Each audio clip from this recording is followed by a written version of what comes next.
Hello everyone, I am the storyteller and I am here to help you today. I know you use this video to fall asleep, so before that, like the video and subscribe to the channel. Also, where are you from and what time are you watching? Now get comfortable and relax.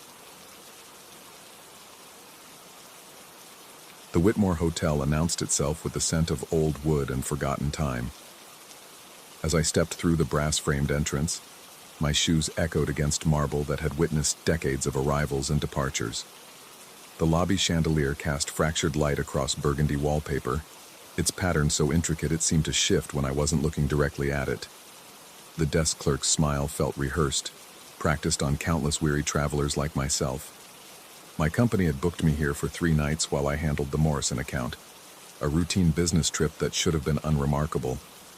The elevator's brass gates creaked shut with the finality of a tomb ceiling, and I watched the floor numbers crawl past in amber light.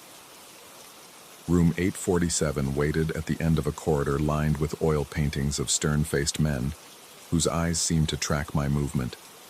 The key turned with surprising ease, and I pushed open the heavy door to reveal a space trapped in amber, burgundy carpet, mahogany furniture, and curtains the color of dried blood.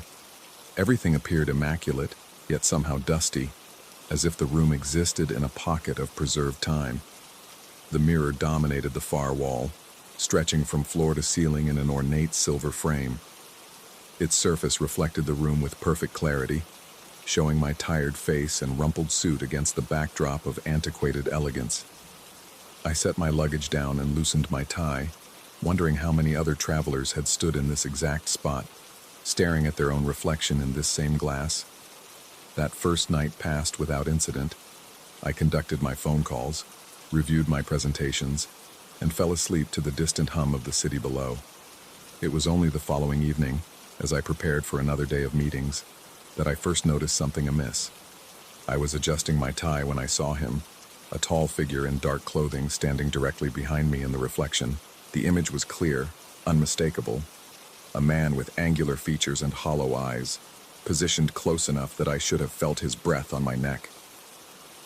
My heart performed a sudden, violent dance against my ribs as I spun around. Nothing.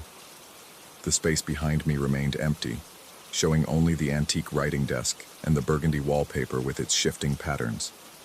I turned back to the mirror, and my own pale face stared back, alone. Fatigue, I reasoned. The stress of travel and unfamiliar surroundings playing tricks on my peripheral vision. I'd experienced similar phenomena before, shadows that weren't there, movements in empty rooms. The mind, I told myself, was remarkably skilled at creating phantoms from exhaustion and expectation. But as I brushed my teeth that night, I caught another glimpse. This time, the figure appeared to be examining something in its hands, head bent in concentration. When I turned, toothbrush still foaming in my mouth, I found only the empty bathroom doorway. Sleep became elusive. I lay in the hotel's Egyptian cotton sheets, staring at the ceiling's intricate molding while my mind replayed those moments of impossible reflection. The building itself seemed to breathe around me, settling timbers groaning like arthritic joints, pipes singing their metallic lullabies through the walls. Every sound felt amplified, purposeful, as if the hotel were trying to communicate something just beyond my comprehension. The third day brought the Morrison meeting, and I forced myself to focus on quarterly projections and market analyses.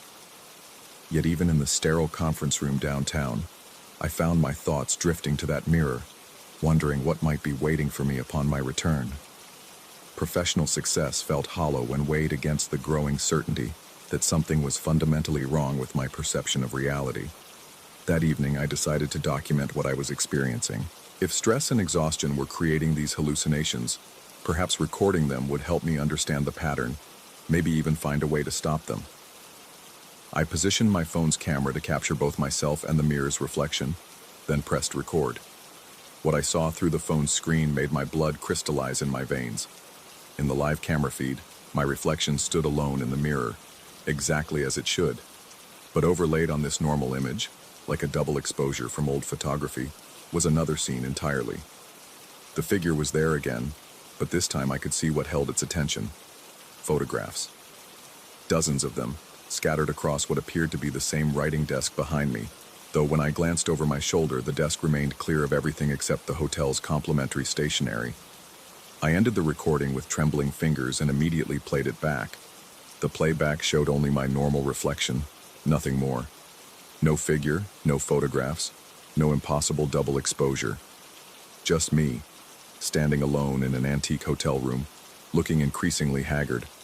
The contradiction between what I'd seen in real time and what the recording captured felt like a violation of basic reality. Technology was supposed to be objective, impartial. It recorded what existed, nothing more.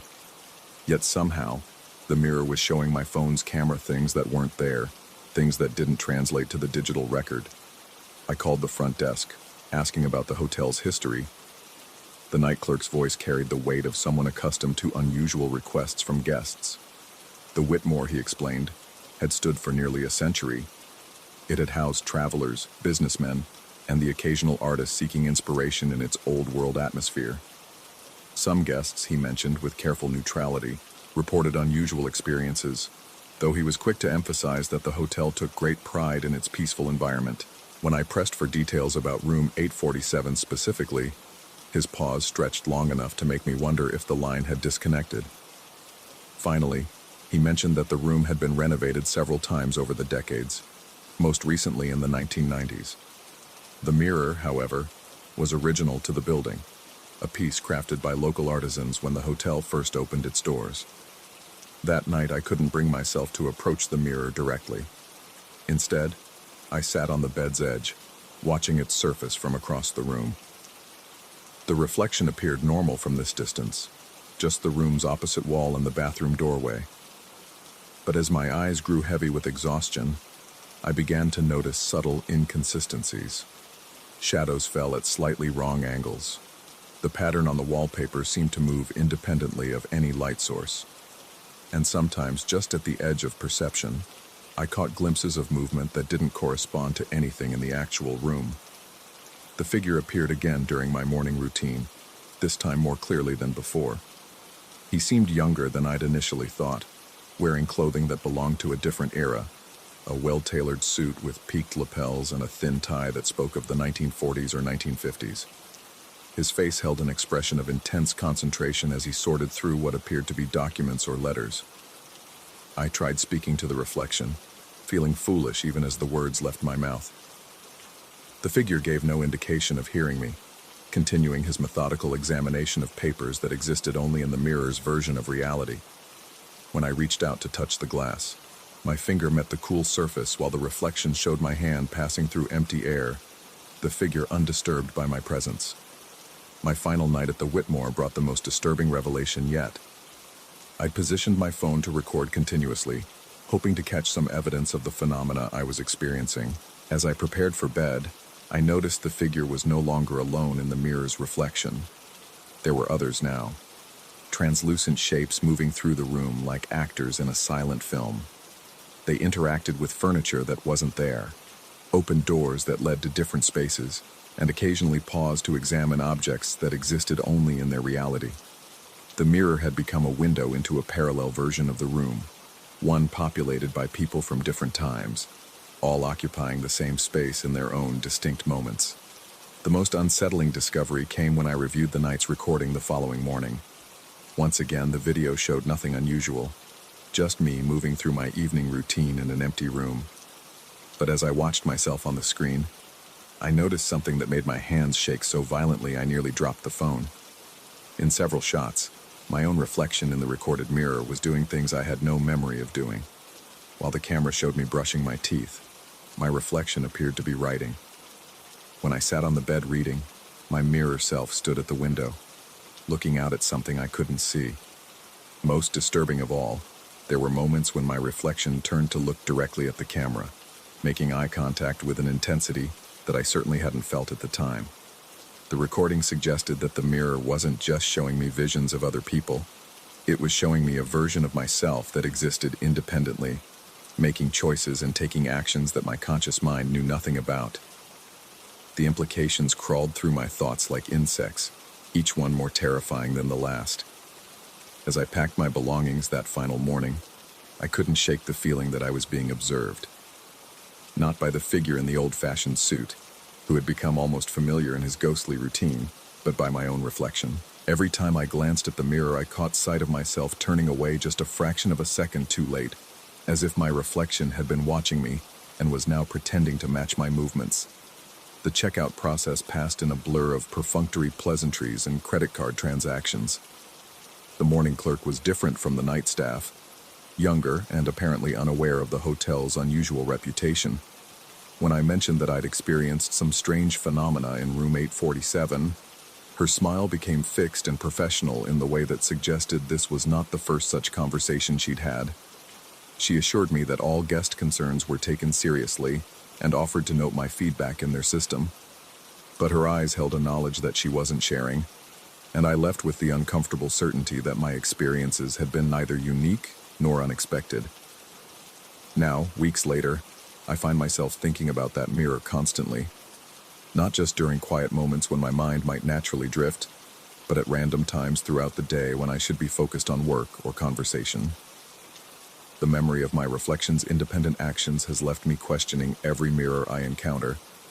In my bathroom at home, in store windows, in the rearview mirror of my car, I catch myself looking for signs that my reflection might be living its own life, making its own choices. Sometimes, just at the edge of perception, I think I see it happening again. A slight delay in my reflection's movements, a facial expression that doesn't match what I remember feeling, a sense that the person in the mirror is observing me rather than simply mirroring my actions.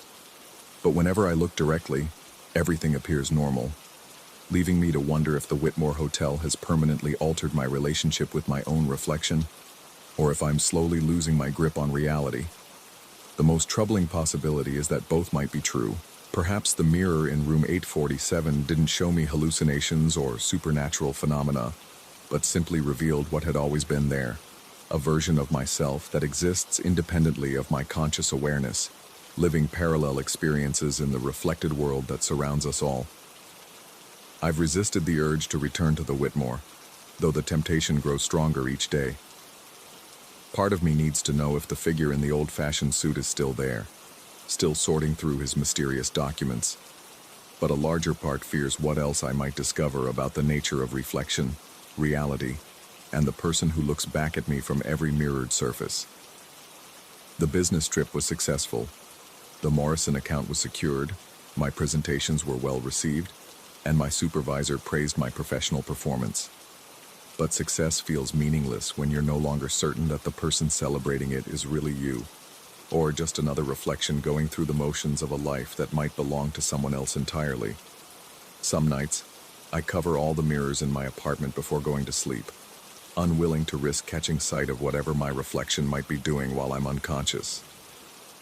Other nights, I find myself standing before them for hours, searching for any sign that the person looking back is living independently of my intentions. The question that haunts me most isn't whether what I experienced at the Whitmore was real or imagined. It's whether the distinction between those two possibilities matters at all, when the experience has fundamentally changed how I understand the relationship between myself and the reflected world that mirrors our every movement, or perhaps leads it. Story 2. The brass key turned with a grinding protest that seemed to echo through the narrow alleyway behind my thrift store. 3 months I'd owned second chances, 3 months of cataloging the previous owner's chaotic inventory, and still the basement remained largely unexplored. The old man who'd sold it to me had been vague about what lay beneath the warped floorboards, mentioning only that storage space came with the property. His roomy eyes had avoided mine when I'd asked about the basement's contents. I should have paid more attention to that avoidance. The wooden steps groaned under my weight as I descended into the musty darkness, my flashlight cutting a weak path through air thick with decades of accumulated dust. The beam revealed stacks of cardboard boxes, their corners softened by moisture and time, arranged in seemingly random clusters throughout the cramped space. Cobwebs draped between exposed ceiling joists like tattered curtains, and somewhere in the darkness, water dripped with metronomic persistence. The basement felt wrong from that first visit. Not just old or neglected, but inhabited by something I couldn't name. The air moved differently down there, stirring without any discernible draft, carrying scents that shouldn't exist in a sealed underground space. Lilac perfume, tobacco smoke, the metallic tang of old blood. My rational mind attributed these phantom odors to imagination, to the suggestive power of shadows and silence. But rationality proved a poor shield against the basement's oppressive presence. That first night, as I locked up the store and headed to my apartment 6 blocks away, I heard it. A sound like furniture being dragged across the basement floor. The slow, deliberate scrape of wood against concrete. I stood frozen on the sidewalk, key halfway to the front door lock, listening to the muffled grinding that seemed to emanate from directly beneath the floorboards. The sound stopped the moment I re-entered the store. I told myself it was settling. Old buildings complained constantly, their joints and foundations adjusting to temperature changes, moisture, the weight of accumulated years. But as I descended those creaking steps with my flashlight, sweeping its beam across the basement's cluttered landscape, nothing appeared disturbed. The boxes sat exactly where I'd left them, their positions unchanged, their dust-coated surfaces unmarred by recent movement.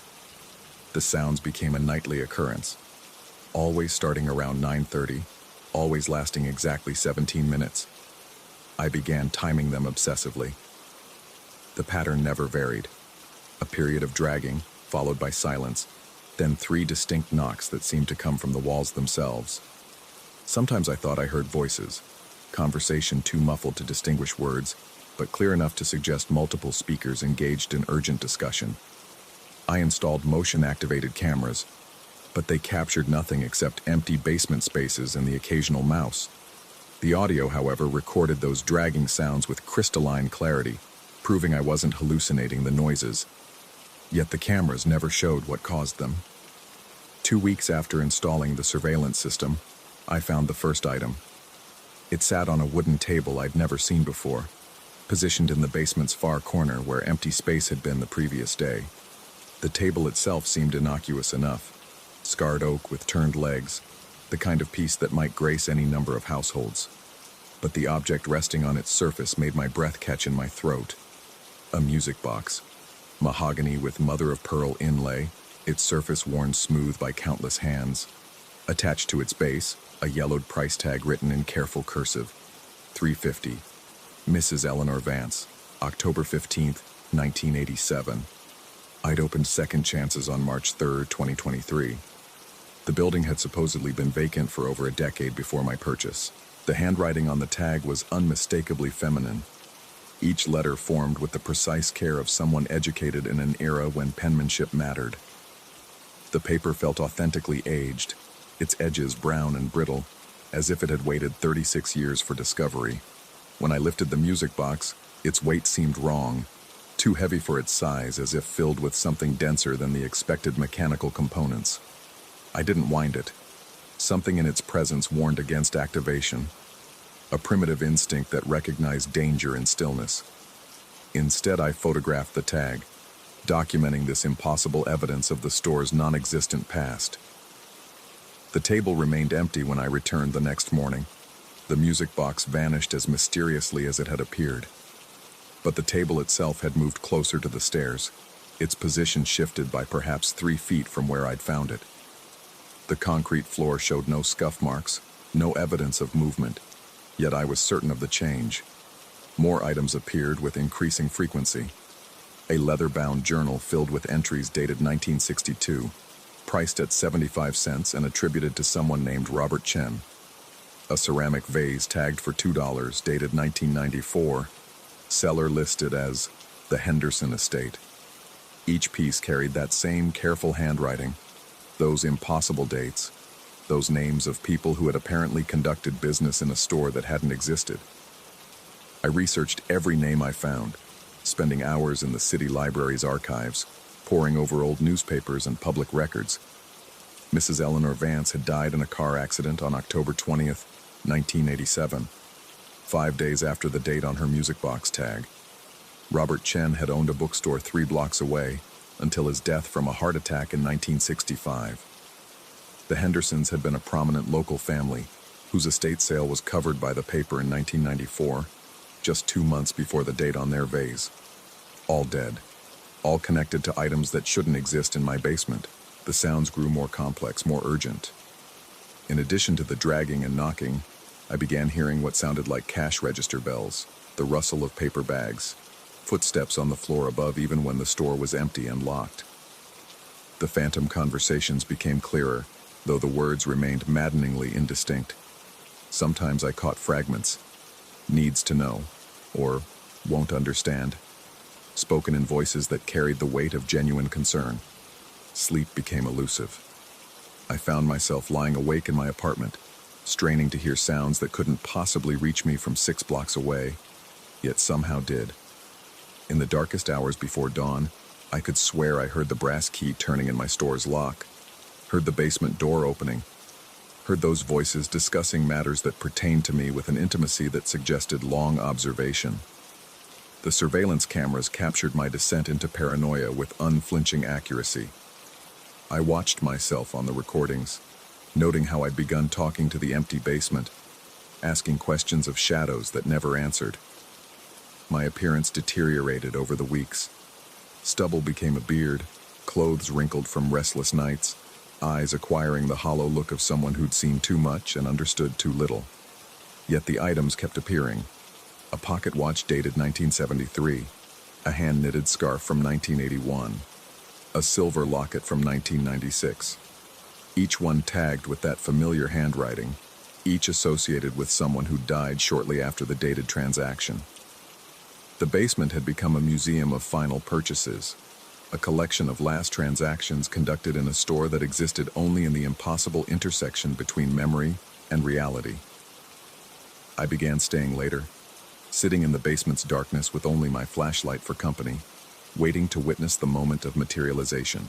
The watching presence I'd sensed from the beginning grew stronger during these vigils, pressing against my consciousness with almost physical weight. Sometimes I felt certain that if I turned quickly enough, I'd glimpse the observers, but quick movements only revealed empty spaces and dancing shadows. The breakthrough came on a Thursday night in October. I'd been dozing in my basement chair when the dragging sounds began with unusual intensity. This time, however, they were accompanied by a sound I'd never heard before, the soft whisper of voices speaking directly above me, their words finally clear enough to understand. "He's listening," said a woman's voice, cultured and concerned. "He knows we're here." "The boy needs to understand," replied a man with a slight accent I couldn't place. "This place, it remembers everything." "But will understanding help him or destroy him?" asked a third voice, younger than the others. "Some knowledge comes with a price." I sat frozen in my chair, afraid that any movement would break whatever spell allowed me to hear them clearly. The voices seemed to emanate from the floor above, yet I knew the store was empty. My cameras would show nothing but vacant space, just as they always did. "Show him," the woman said finally. "Show him what this place really is." The dragging sounds resumed with renewed vigor, but this time I understood their purpose. They weren't random movements, but deliberate arrangement, the careful positioning of inventory according to some system I'd been too blind to perceive. The voices faded as the sounds reached crescendo, replaced by a silence so complete it seemed to press against my eardrums. When the noise stopped, I found myself standing in a different basement. The walls had been painted a warm yellow, now faded, but still welcoming. Fluorescent fixtures provided steady illumination, revealing rows of neatly organized shelves lined with carefully arranged merchandise. Price tags hung from every item, all written in that familiar, careful script, all dated with impossible precision. The concrete floor had been covered with a thin carpet, worn but clean, and the air smelled of furniture polish and fresh coffee rather than dust and decay. This was second chances as it had never been, yet somehow always was. I walked among the shelves in a trance, recognizing items I'd found and lost, seeing them in their proper context as part of a thriving business that transcended the normal boundaries of existence. The music box sat on a display table, its lid open to reveal a tiny dancing figure caught mid-pirouette. The journal lay open to a page filled with Robert Chen's careful observations about his customers' preferences. The ceramic vase held fresh flowers that released a scent of impossible spring. At the back of this transformed space, behind a curtain I hadn't noticed before, I found them. They sat around a small table, playing cards by lamplight, their faces turned toward me with expressions of infinite patience. Mrs. Eleanor Vance looked exactly as she had in her newspaper obituary photo, her silver hair perfectly arranged, her kind eyes bright with intelligence. Robert Chen smiled around the pipe clenched between his teeth, cards held loosely in hands that seemed more substantial than shadow. The third figure, a young man I didn't recognize but whose face seemed familiar, gestured toward an empty chair. "Welcome to the real second chances," Mrs. Vance said, her voice carrying the same cultured tones I'd heard through the ceiling. "We've been waiting for you to understand." I wanted to ask 1,000 questions, but found my voice trapped somewhere between wonder and terror. The young man seemed to sense my paralysis and leaned forward with encouraging smile. "This place exists between moments," he explained, his words carrying the weight of absolute truth. "Between transaction and memory, between ownership and loss. We're not ghosts exactly. We're the echo of every meaningful exchange that ever took place here." "But the store was never here before I bought it," I managed to whisper. Robert Chen chuckled softly, a sound like pages turning in a well-loved book. "Places like this don't follow ordinary rules of time and space. We've been conducting business here since the first person sold something precious to someone who needed it. You didn't buy a building, you inherited a responsibility." Mrs. Vance reached across the table and touched my hand. Her fingers felt warm, completely solid, more real than anything I'd experienced in weeks. "The items you've been finding, they're not just inventory.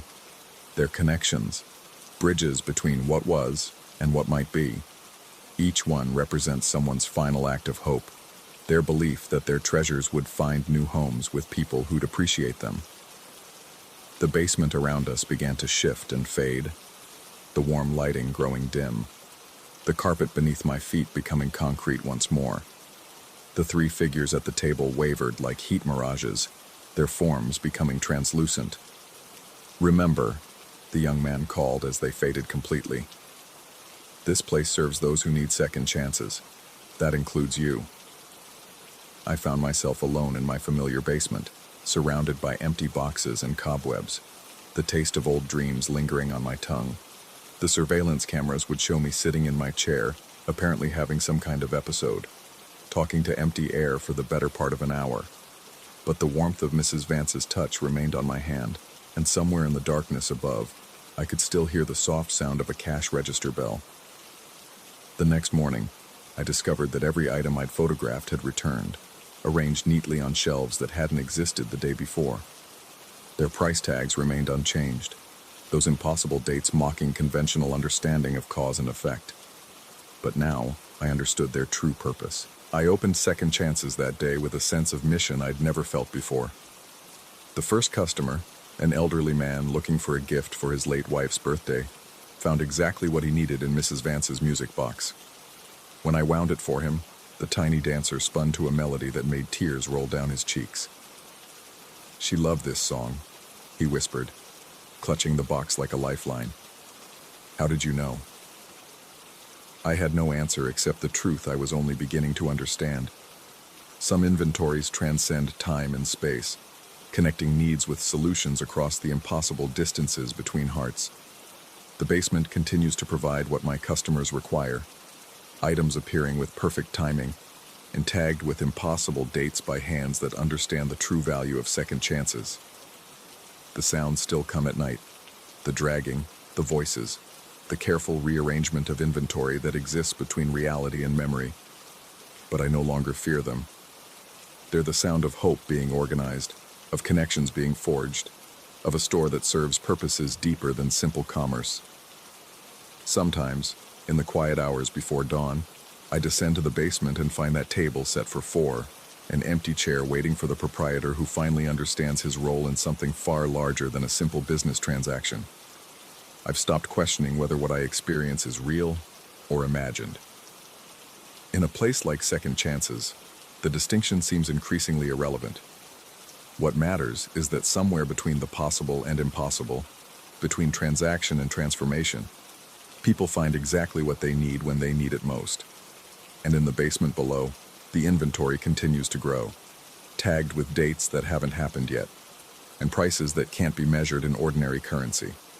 Because some stores don't just sell things, they sell the possibility of starting over, one impossible transaction at a time. Story 3.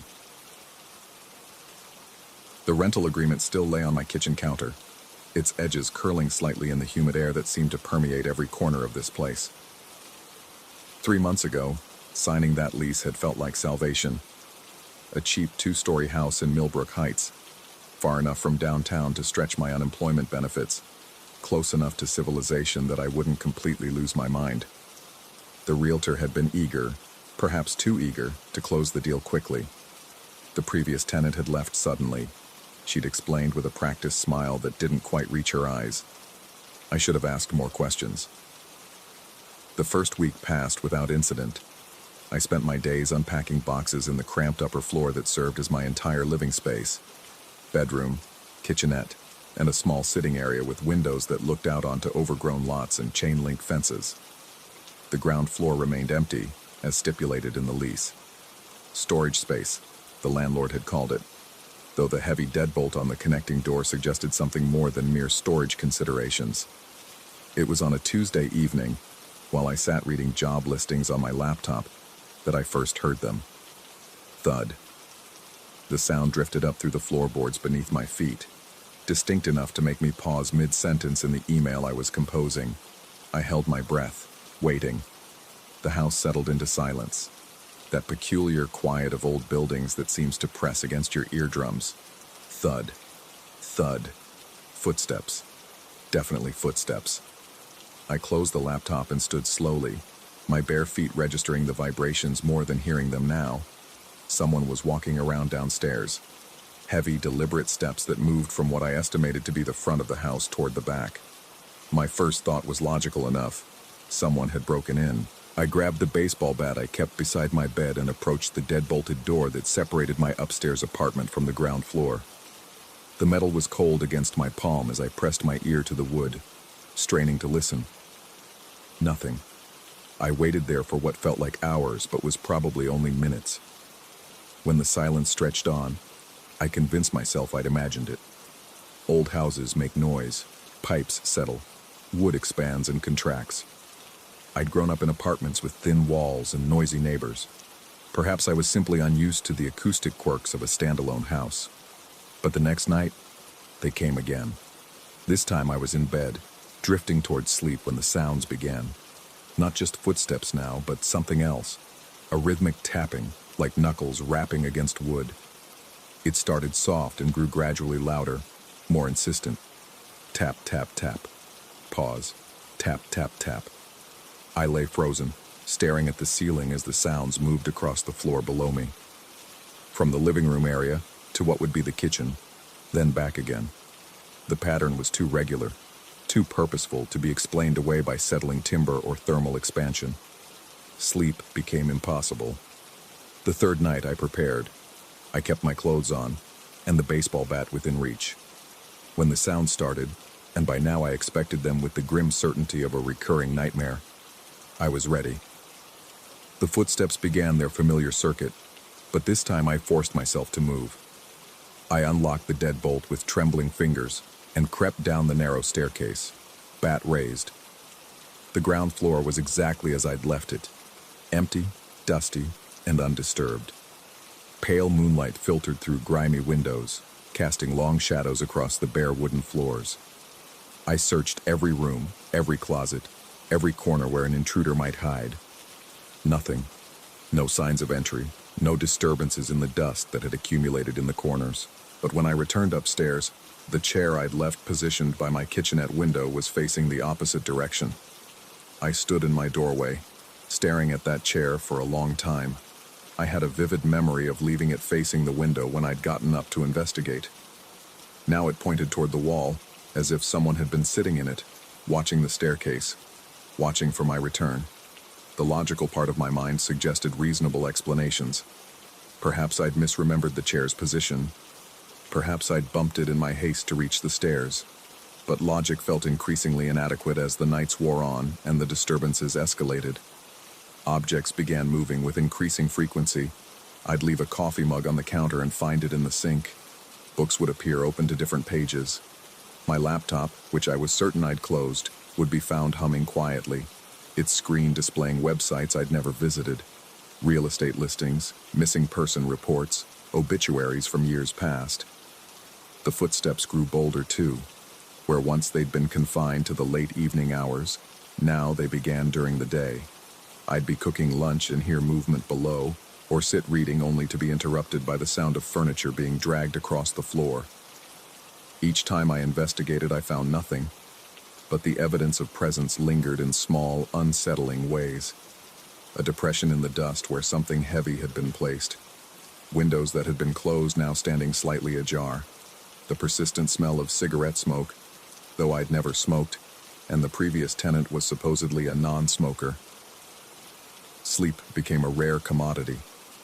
I found myself dozing fitfully in the chair by the window, bat across my lap, starting awake at every creak and groan of the old house. Dark circles formed under my eyes, and my hands developed a slight tremor that made simple tasks, typing, shaving, holding a coffee cup, increasingly difficult. My sister called during the worst of it. Her voice sounded distant and concerned as she asked about my job search, my health, my general well-being. I wanted to tell her about the sounds, about the moved objects and the growing conviction that I was sharing this space with something that shouldn't exist.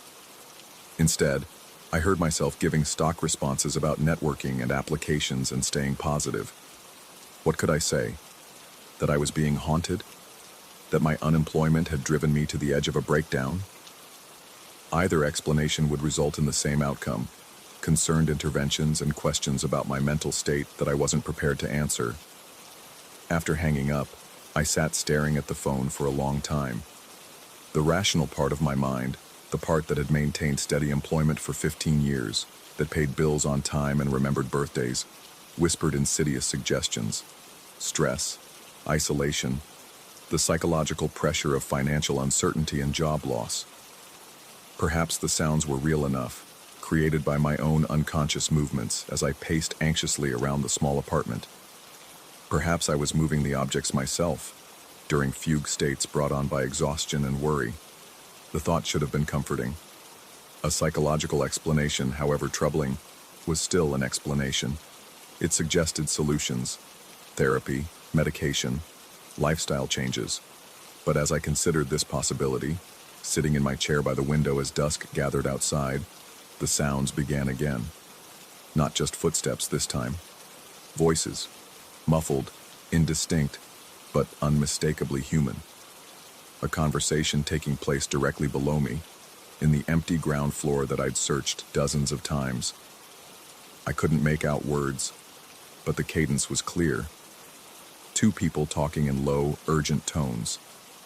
One voice deeper than the other, both clearly agitated about something. I pressed my ear to the floor, my heart hammering against my ribs. The voices continued for several minutes before fading gradually away, as if the speakers had moved to another part of the house or stepped outside. When I crept downstairs to investigate, I found the front door standing open. I was certain, absolutely certain, that I'd locked it behind me when I'd returned from my grocery run that afternoon. Standing in that doorway, looking out at the dark street where nothing moved except wind-blown debris, I felt something inside me begin to fracture. The careful barriers I'd constructed between rational thought and growing panic started to crumble. Whatever was happening in this house was escalating beyond my ability to rationalize or control. I called the landlord the next morning. His secretary informed me that he was traveling and wouldn't be available for several weeks, but assured me that any maintenance issues could wait until his return. When I tried to explain that this wasn't a maintenance issue, that there might be unauthorized people accessing the building, she became noticeably less helpful. The rental agreement was clear about tenant responsibilities for security, she reminded me. Perhaps I should contact local police if I suspected criminal activity. But what would I tell them? That I'd heard voices and found an unlocked door? That objects moved when I wasn't looking?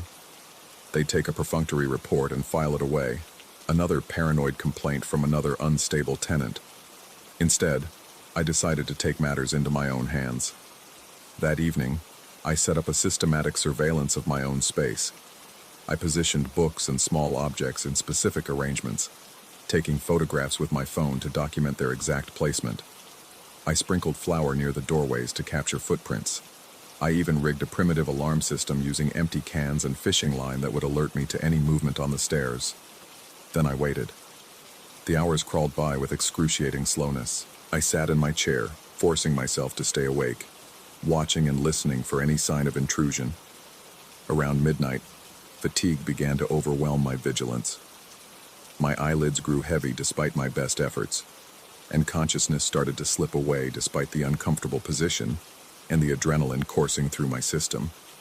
I woke to the sound of my fishing line alarm clattering in the stairwell. Someone was coming up the stairs. I lurched from the chair, nearly dropping the baseball bat in my haste. The aluminum cans bounced and rolled across the floor below as whatever had triggered them continued its ascent. Slow, measured footsteps that made no effort at stealth, as if my visitor wanted to be heard. "Who's there?" My voice cracked on the words, betraying the fear I'd been trying to suppress for weeks. The footsteps stopped. I stood at the top of the stairs, gripping the bat with sweaty palms, waiting for movement or sound or some indication of what stood in the darkness below. But the silence stretched on, thick and oppressive, until I began to wonder if I'd dreamed the whole thing. Then I heard my own voice, calling from somewhere in the house below. "Who's there?" The words were identical to what I'd just spoken, delivered in my exact tone and inflection. But I was standing at the top of the stairs, and the voice was clearly coming from the ground floor.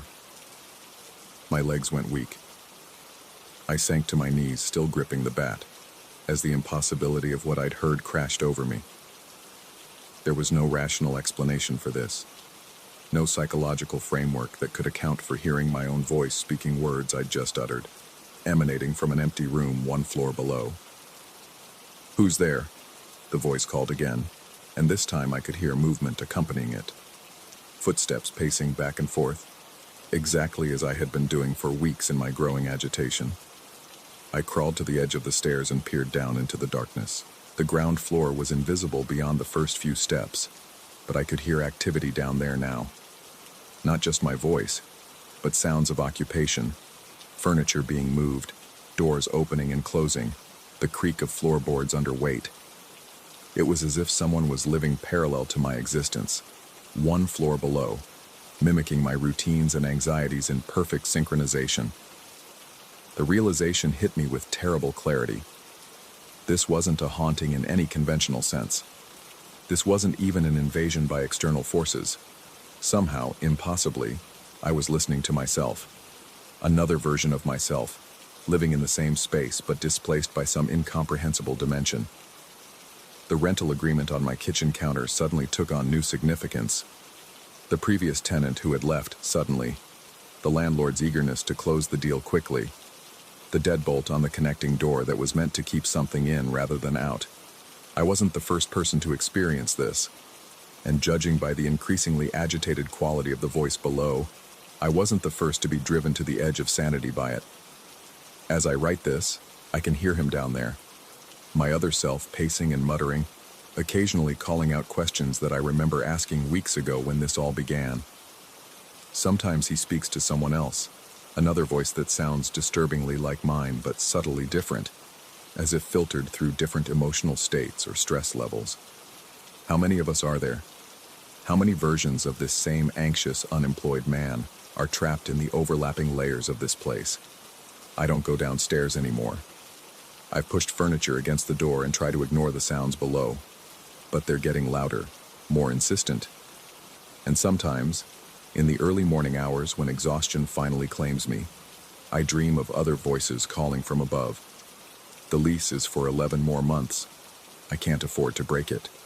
And increasingly I suspect that leaving might not be possible anyway. The house has its tenants now, all of us overlapping and interfering with each other in ways that make no sense but feel absolutely, terrifyingly real. Tomorrow I'm going to try something different. Instead of fighting the sounds below, I'm going to try talking back. Maybe if we can communicate, we can find a way to coexist. Or maybe we can figure out together what this place really is and how to escape it. But tonight, as I sit here writing by the light of my laptop screen, I can hear my own voice drifting up from below, asking questions I haven't thought of yet. Is anyone else up there? Can you hear me? How long have you been trapped? And despite everything, despite the impossible nature of it all, I find myself wanting to answer. Story 4.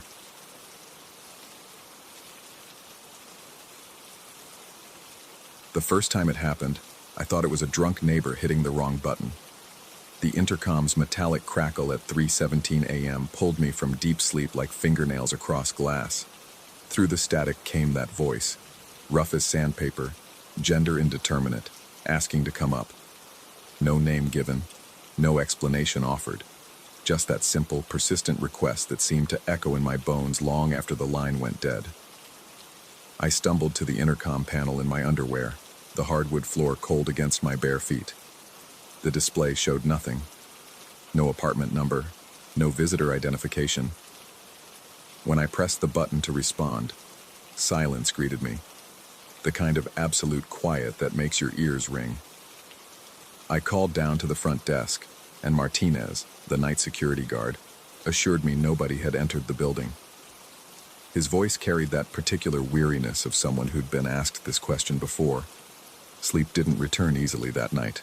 I found myself staring at the ceiling, counting the faint shadows cast by passing headlights through my blinds, listening for footsteps in the hallway that never came. The building settled around me with its usual symphony of creaks and whispers, but every sound seemed amplified, pregnant with possibility. The second call came exactly 24 hours later. 3:17 a.m. The same voice, slightly clearer this time, as if the speaker had moved closer to whatever device they were using. The request was identical, delivered with an unsettling patience that suggested infinite time and inexhaustible determination. This time I was ready, had fallen asleep with my phone in hand. I called Martinez immediately after the line went dead. "Sir, I've been at this desk all night," he insisted, and I could hear him shifting in his chair, the leather squeaking with his discomfort. "No one's come through that lobby. No one's even approached the building." But I heard something else in his voice, a careful neutrality that suggested he was choosing his words with deliberate precision. When I pressed him, asked if this had happened before, the pause stretched too long before he answered. "Sometimes the intercom system has issues," he finally said. "Old building, you know. Wires get crossed." The third night, I stationed myself by the intercom before 3:15 a.m., watching the clock on my microwave count down the minutes. The apartment felt different in those pre-dawn hours, larger somehow, as if the walls had retreated into darkness, leaving me suspended in an ocean of shadow. The familiar furniture became strange shapes in my peripheral vision, and I found myself checking and rechecking the locks on my door. 3:17 arrived with clockwork precision. The voice seemed to come from deeper this time, as if traveling up from some vast underground space. It carried an echo I hadn't noticed before. Not quite an echo, but something else. A quality that suggested the speaker might not be alone. The request came with the same mechanical patience. But I thought I detected something new underneath it. Hunger, maybe. Or anticipation. I demanded to know who was calling, my voice cracking slightly in the pre-dawn quiet. The response was immediate silence, but not empty silence. Listening silence.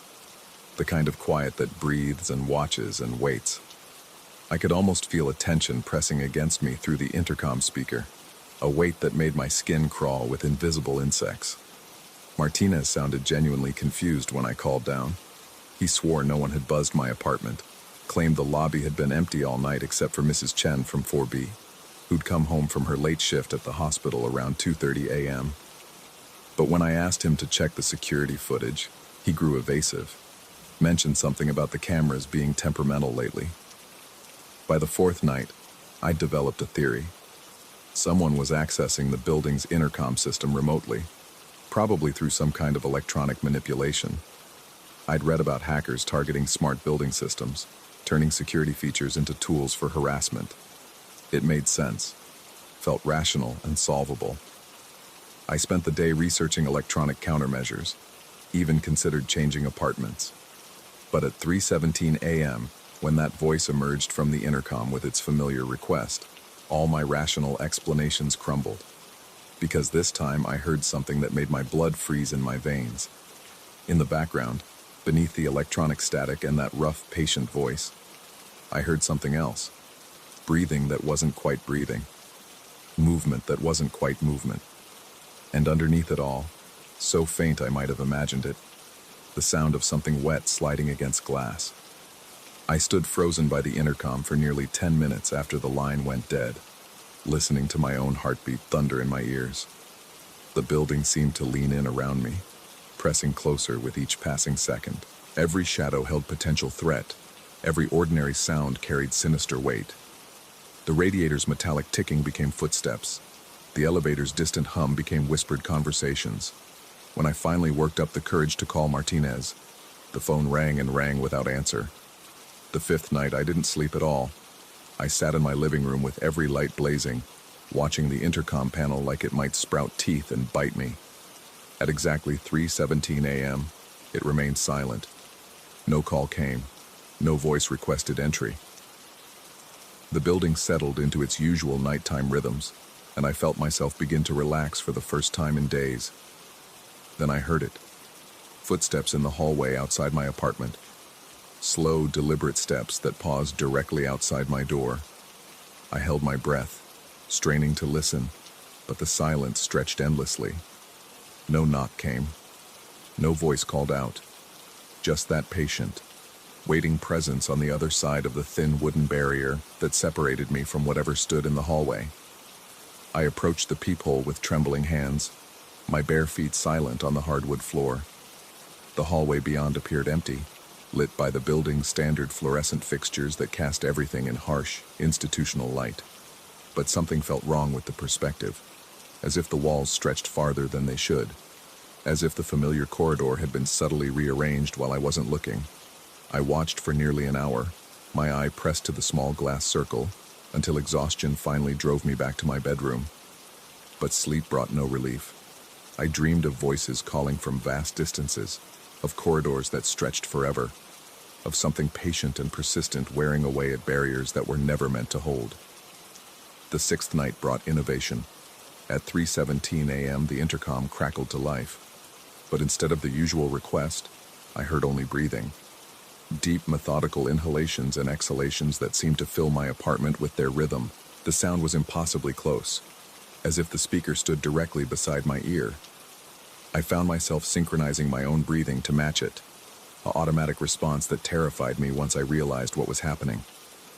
When I jerked away from the intercom, breaking the hypnotic pattern, the breathing stopped. But in the silence that followed, I heard something that made my skin crawl with recognition. My own voice, distorted and distant, asking to be let in. I called in sick to work that morning and spent the day researching the building's history. The Central Library's archives yielded little useful information, but I did discover that my building had been constructed in 1987 on the site of a demolished psychiatric facility. The Riverside Mental Health Institute had operated there from 1923 until 1985, when it was closed following a series of administrative scandals and patient advocacy lawsuits. The librarian, a thin woman with prematurely gray hair, grew uncomfortable when I pressed for more details about the old hospital. She claimed the records were incomplete. That much of the facility's documentation had been lost or destroyed during the transition. But her eyes darted away from mine when she spoke, and I noticed her hands trembling slightly as she returned the files to their storage boxes. That afternoon, I visited Martinez during his day shift replacements rounds. He looked haggard, older than his years, with dark circles under his eyes that spoke of sleepless nights. When I mentioned the intercom calls, his reaction was immediate and telling. His entire body went rigid, and he glanced around the empty lobby as if checking for eavesdroppers. "You should move," he said quietly, his voice barely above a whisper. "Find another building. Somewhere else." When I pressed him for an explanation, he shook his head violently and retreated behind the security desk like it might protect him from something. But before I left, he grabbed my arm with surprising strength, his fingers digging into my sleeve with desperate urgency. "Don't answer," he whispered. "Whatever you do, don't ever answer." The seventh night arrived with a weight that seemed to press down on the entire building. The air felt thick, charged with the kind of electric potential that precedes violent storms. At 3:17 a.m., the intercom delivered its most unsettling communication yet. Silence, but not empty silence. Listening silence. Watching silence. The kind of quiet that has eyes and teeth and patience beyond human comprehension. I could feel attention pouring through the speaker like water, flooding my apartment with invisible observation. Every surface seemed to reflect something that wasn't quite there. Every shadow moved with purpose and intelligence. And then, just as I thought I might scream from the pressure of that vast, patient attention, I heard it. The sound of fingers tapping against glass. Soft, rhythmic tapping that seemed to come from everywhere at once. The windows, the mirror in my bathroom, the black screen of my television. The tapping grew faster, more insistent, until it became a frantic drumming that filled my apartment with its desperate rhythm. When it finally stopped, the silence that followed was absolute. Not just quiet, but a complete absence of sound that made my ears ache with phantom noise. In that terrible quiet, I heard my own voice again, distorted beyond recognition but unmistakably mine, speaking words I'd never said. "Please," it whispered through the intercom. "I just want to come home." I fled my apartment the next morning and spent the day in a coffee shop across town, nursing endless cups of coffee and trying to convince myself that stress and sleep deprivation were playing tricks on my mind. The rational explanation felt increasingly fragile, like tissue paper in a hurricane, but I clung to it because the alternative was too terrible to consider. But when evening came, I found myself driving back to the building anyway. Some combination of stubborn denial and morbid curiosity pulled me home despite every instinct screaming at me to run. The lobby felt different when I entered, charged with the same electric potential I'd noticed the night before. Martinez was back at his desk, but he wouldn't meet my eyes, just stared at his security monitors with the intensity of someone watching for approaching danger. The eighth night transformed everything. At 3:17 a.m., the intercom crackled to life with perfect clarity. No static, no distortion, just that familiar rough voice speaking with terrifying patience.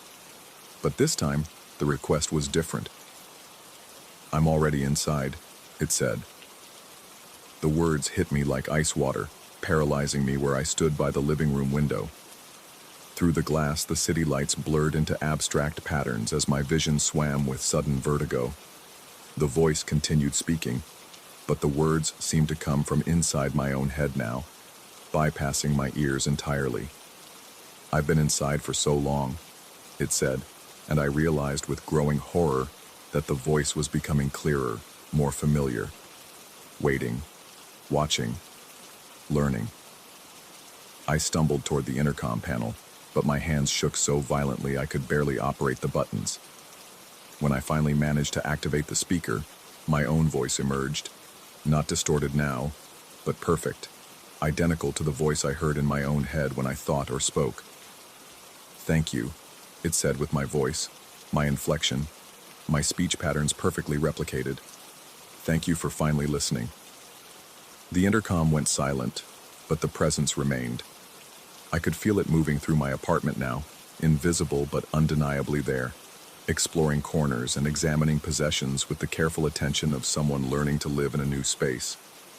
The temperature dropped until my breath began to fog, and frost formed delicate patterns on the inside of my windows. I pressed myself against the wall by the door, listening to the sound of something moving through my home with increasing familiarity and confidence. Drawers opened and closed with deliberate care. Footsteps traced paths through rooms I couldn't see. Water ran in the bathroom sink with precise, measured intervals. When dawn finally broke, the presence faded like morning mist, leaving behind only the faintest impression of occupation. But things had changed. Small items sat in slightly different positions. The bathroom mirror held the ghost of breath prints that weren't mine. The bed in my spare room bore the impression of a body that had never slept there. I haven't left the apartment since. It's been 3 weeks now, and the calls have stopped coming at 3:17 a.m. They don't need to anymore. Instead, I hear that voice throughout the day, speaking with my own words, thinking with my own thoughts. Sometimes I catch glimpses of movement in my peripheral vision, see my own reflection making gestures I didn't make, wearing expressions that don't match my emotions. Martinez stopped answering his phone days ago. The building management company claims no knowledge of him when I call their office, insists that the night security position has been vacant for months. The other tenants I encounter in the hallways look through me with blank, unseeing eyes, as if I've become invisible, insubstantial. I write this account knowing that no one will believe it, that rational minds will dismiss it as the product of stress and isolation and mounting psychological pressure. Maybe they're right. Maybe I'm simply losing my mind in a perfectly ordinary apartment building, talking to myself and imagining voices that exist only in the chemical misfiring of neurons stretched too thin by urban loneliness and modern anxiety. But at night, when the building settles into its deepest quiet, I hear that familiar rough voice speaking with perfect clarity, not from the intercom anymore, but from inside my own mouth, using my own vocal cords, shaping words with my own tongue. And sometimes, when I look in the mirror, the reflection that stares back at me seems surprised to find me looking. The calls have stopped coming because they were never calls at all. They were practice sessions, rehearsals, someone, or something, learning to speak with my voice, to think with my thoughts, to be me more convincingly than I can be myself. The question that keeps me awake now isn't whether I'm losing my mind. It's whether I still have one left to lose.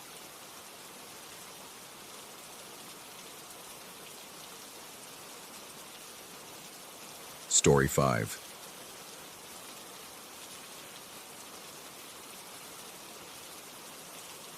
The cursor blinked mockingly at me from the laptop screen, punctuating another failed attempt at concluding my anthropology report. 3 weeks late and counting, Professor Hartwell's patience had worn thinner than the coffee-stained pages scattered across my desk. The attic room I'd claimed in this ramshackle student house felt more like a tomb tonight, its slanted ceiling pressing down with the weight of accumulated procrastination. Rain drummed against the single dormer window, each droplet catching the sickly yellow glow from the desk lamp that had seen better decades. The heating had given up sometime around Halloween, leaving me wrapped in a wool blanket that smelled faintly of previous tenants and their various indiscretions. My fingers moved mechanically across the keyboard, typing words that felt increasingly hollow with each passing hour. Knock, knock, knock. The sound cut through my concentration like a blade through silk. 3 deliberate raps against the door, measured and patient. I glanced at the digital clock. 2:47 a.m. None of my housemates would be awake at this hour, and certainly not climbing the narrow stairs to my isolated corner of the house. I saved the document reflexively, muscle memory overriding curiosity. The knocking came again. The same pattern, the same rhythm. Methodical, almost ceremonial. Standing from my chair, I felt the familiar protest of joints that had remained stationary too long. The floorboards beneath my feet groaned their ancient complaints as I approached the door. My hand reached for the handle, then hesitated. Something felt wrong about the quality of the silence that followed the knocking. Not the absence of sound, but its presence, thick and expectant, like the moment before thunder. I pressed my ear against the cool wood, listening for footsteps in the hallway below. Nothing. The house held its breath with me, every board and beam waiting for something to break the spell. The handle turned before I touched it. Not slowly, not gradually. It rotated a full 180 degrees in one fluid motion, clockwise, with the mechanical precision of a bank vault. The deadbolt I'd installed myself, paranoid about security after the break-ins last semester, slid back with a soft click that seemed to echo in the space between my ribs. but the door remained closed. I stared at the inverted handle, my mind struggling to process what I'd witnessed. Handles didn't turn themselves. Doors didn't unlock from the outside when no one stood there. Yet here I was, looking at evidence that contradicted every rational explanation my sleep-deprived brain could muster. My hand trembled as I reached for the handle again. The metal felt ice-cold against my palm, sending involuntary shivers up my arm. I tried to turn it back to its proper position, but it wouldn't budge. It had locked itself in the wrong direction, as if someone on the other side was holding it in place. Scratch, scratch, scratch. The sound came from directly above me, in the space where the roof met the wall. Fingernails against wood, slow and deliberate. My eyes tracked the sound as it moved across the ceiling, following some invisible path that led from one corner to another. The scratching stopped directly over my desk, where my laptop continued to glow like a beacon in the darkness. I told myself it was mice. Old houses had mice. The logical part of my mind clung to this explanation, even as the scratching resumed, now in a different location. Mice didn't move in straight lines. They didn't pause with such deliberate timing. They didn't sound like fingernails dragging across wood with the patience of someone who had all the time in the world. The laptop screen flickered. Words appeared on my document, words I hadn't typed, in a font I'd never seen. Spidery letters that seemed to twist and writhe in the blue glow of the monitor. You can't leave. I lunged for the keyboard, fingers flying across the keys to delete the line. But for every letter I erased, 2 more appeared. The text multiplied like a virus, filling the screen with repetitions of the same phrase until my carefully researched paragraphs disappeared beneath an avalanche of digital ink. You can't leave. You can't leave. You can't leave.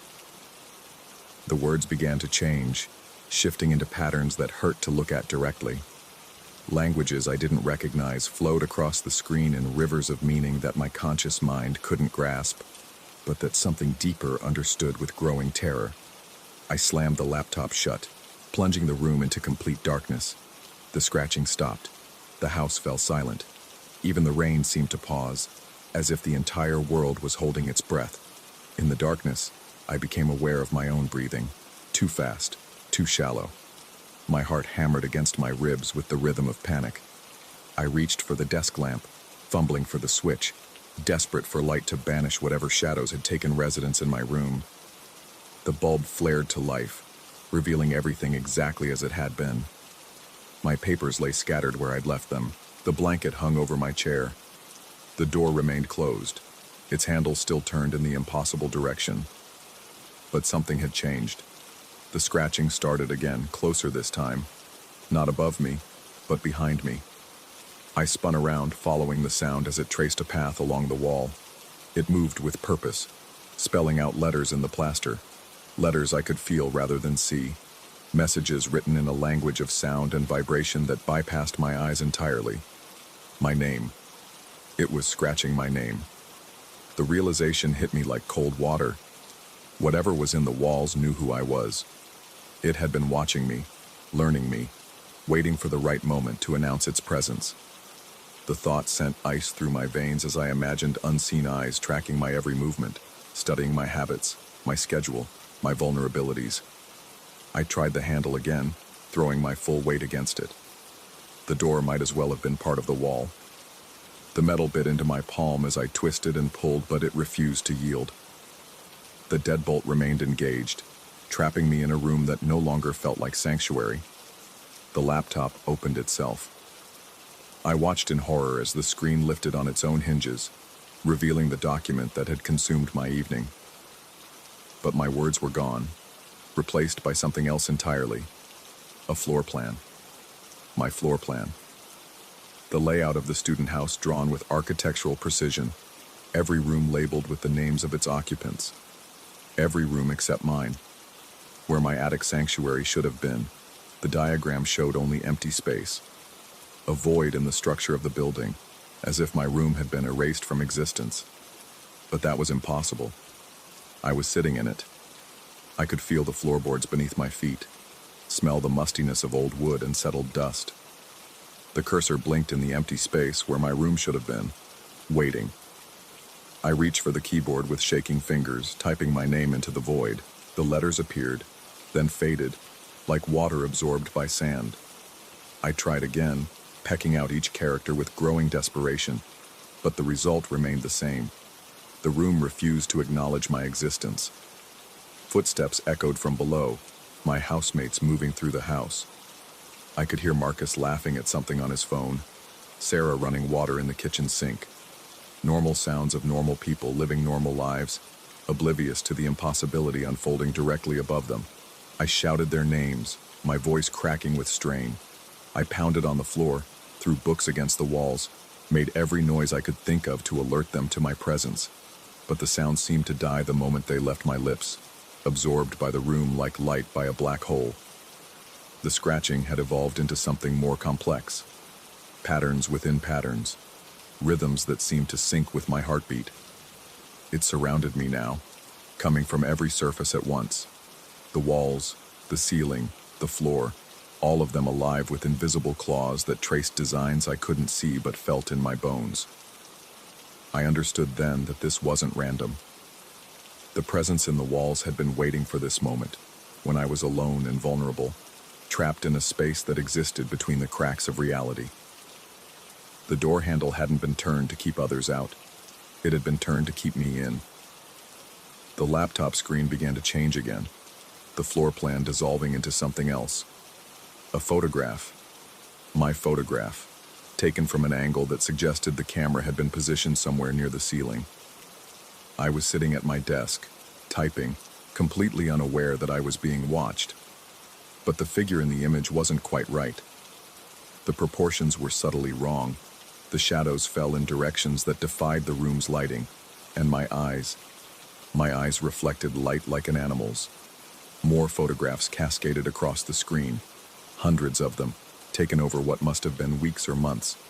Me sleeping, me eating, me studying, me living my life under constant observation by something that could move through the walls like water through a sieve. In the final image, I was sitting exactly as I was now, staring at the laptop screen. But behind me, barely visible in the shadows cast by the desk lamp, stood a figure. Tall and impossibly thin, with fingers that stretched too far and eyes that caught the light like pools of oil. I turned around slowly, afraid of what I might see. The corner behind me was empty, but the shadows seemed deeper than they should have been. And in those shadows, I caught the suggestion of movement, something that might have been a hand pulling back from view, or might have been my imagination running wild with fear.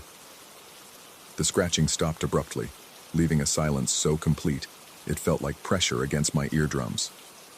In the sudden quiet, I became aware of another sound, breathing that wasn't my own. Slow, measured inhalations and exhalations that seemed to come from the walls themselves. The room was breathing. I sat down heavily in my chair, my legs no longer willing to support me. The revelation crashed over me in waves, each one carrying a new piece of understanding. The late nights when I'd felt watched. The times I'd found my papers rearranged in ways I couldn't remember changing. The occasions when I'd sworn I'd heard my name whispered in empty hallways. I hadn't been alone in this room for months. The laptop screen flickered one final time, revealing a single line of text in my own handwriting. Welcome home. But I had no memory of typing those words. No memory of this document existing before tonight. The timestamp showed the file had been created 6 months ago, before I'd even moved into this house. I looked around the room with new eyes, seeing it as it truly was. Not a sanctuary, but a terrarium, a carefully constructed habitat where I could be observed and studied by something that existed in the spaces between walls, in the gaps where architecture met reality. The handle hadn't turned to lock me in. It had turned to show me that I'd never been free to leave. The breathing continued, steady and patient, as if whatever shared this space with me was settling in for a long stay. And somewhere in the darkness behind the walls, I could hear the faint sound of scratching beginning again. Not spelling my name this time, but something else entirely. Something that sounded like counting. Story 6. The key felt heavier than it should have in my palm as I stood before the cabin door, mountain silence pressing against my eardrums like cotton soaked in ice water. Marcus had described this place as rustic, but the word that came to mind was forgotten, as if the world had deliberately turned its back on this particular corner of the Colorado Rockies. The lock clicked open with surprising ease, and the door swung inward on hinges that whispered secrets I wasn't sure I wanted to hear. The smell hit me first. Pine sap mixed with something metallic and old, like pennies left in a drawer for decades. Afternoon light filtered through windows that hadn't seen a cleaning cloth in months, casting everything in amber shadows that made the furniture look submerged. But it was the walls that made my breath catch. Every surface bore markings, not graffiti exactly, but deliberate inscriptions carved deep into the wood. Symbols that hurt to look at directly, as if my eyes wanted to slide away from their angular geometry. Some looked almost familiar, like half-remembered nightmares or childhood drawings done by someone else's hand. Others defied description entirely, existing in the peripheral vision of comprehension. I set my duffel bag down and walked closer to examine them. The carvings weren't random. They followed patterns, spiraling outward from corners, converging toward the center of each wall like iron filings drawn to a magnet. The wood around them had darkened with age, making the symbols appear to float just beneath the surface. Marcus hadn't mentioned this. His phone call 3 weeks ago had been casual, almost offhand. He needed someone to watch the place while he traveled for work, keep an eye on things, maybe do some maintenance. The isolation would be good for my writing, he'd said. The peace and quiet would clear my head after the divorce. He'd failed to mention the cabin's apparent previous tenant had been either deeply artistic or deeply disturbed. I spent the rest of the afternoon getting settled, trying to ignore the way the inscriptions seemed to shift when I wasn't looking directly at them. The furniture was sturdy but positioned strangely, every chair, table, and bookshelf angled toward the north-facing wall. Even the couch had been dragged from what must have been its natural position near the fireplace to face the same direction, as if the entire room were an audience waiting for a performance that never came. The rational part of my mind, the part that had gotten me through law school and 15 years of corporate litigation, cataloged explanations: previous tenant with OCD, magnetic anomaly affecting compass directions, practical joke by Marcus, though that seemed unlikely given we'd barely spoken since college. That night I repositioned the couch back toward the fireplace. The scraping of wood against wood echoed longer than it should have in the small space, and when the sound finally died, the silence that followed felt different, expectant. I built a fire and tried to read, but the words kept blurring together. The flames cast dancing shadows that made the wall carvings seem to writhe and pulse. Every few minutes, I found myself glancing toward the ceiling, listening for something I couldn't name. The cabin's wooden bones creaked and settled around me, speaking in a language I didn't recognize but somehow understood meant warning. Sleep came fitfully. I woke 3 times to check the locks, each time certain I'd heard the front door opening. The 3rd time, I noticed something that made my skin crawl. The couch had moved. Not far, maybe 6 inches, but enough to be facing north again.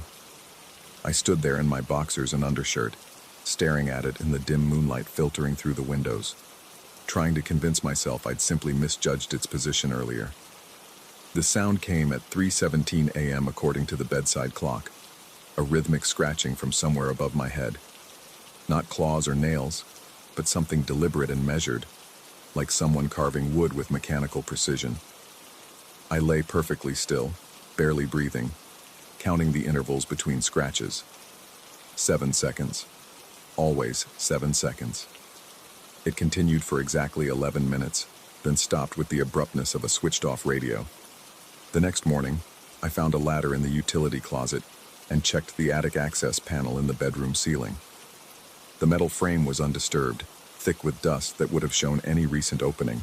No footprints in the insulation, no signs of intrusion, but something was different about the room below. The bed had been turned to face north. I spent that second day trying to impose normalcy on the situation.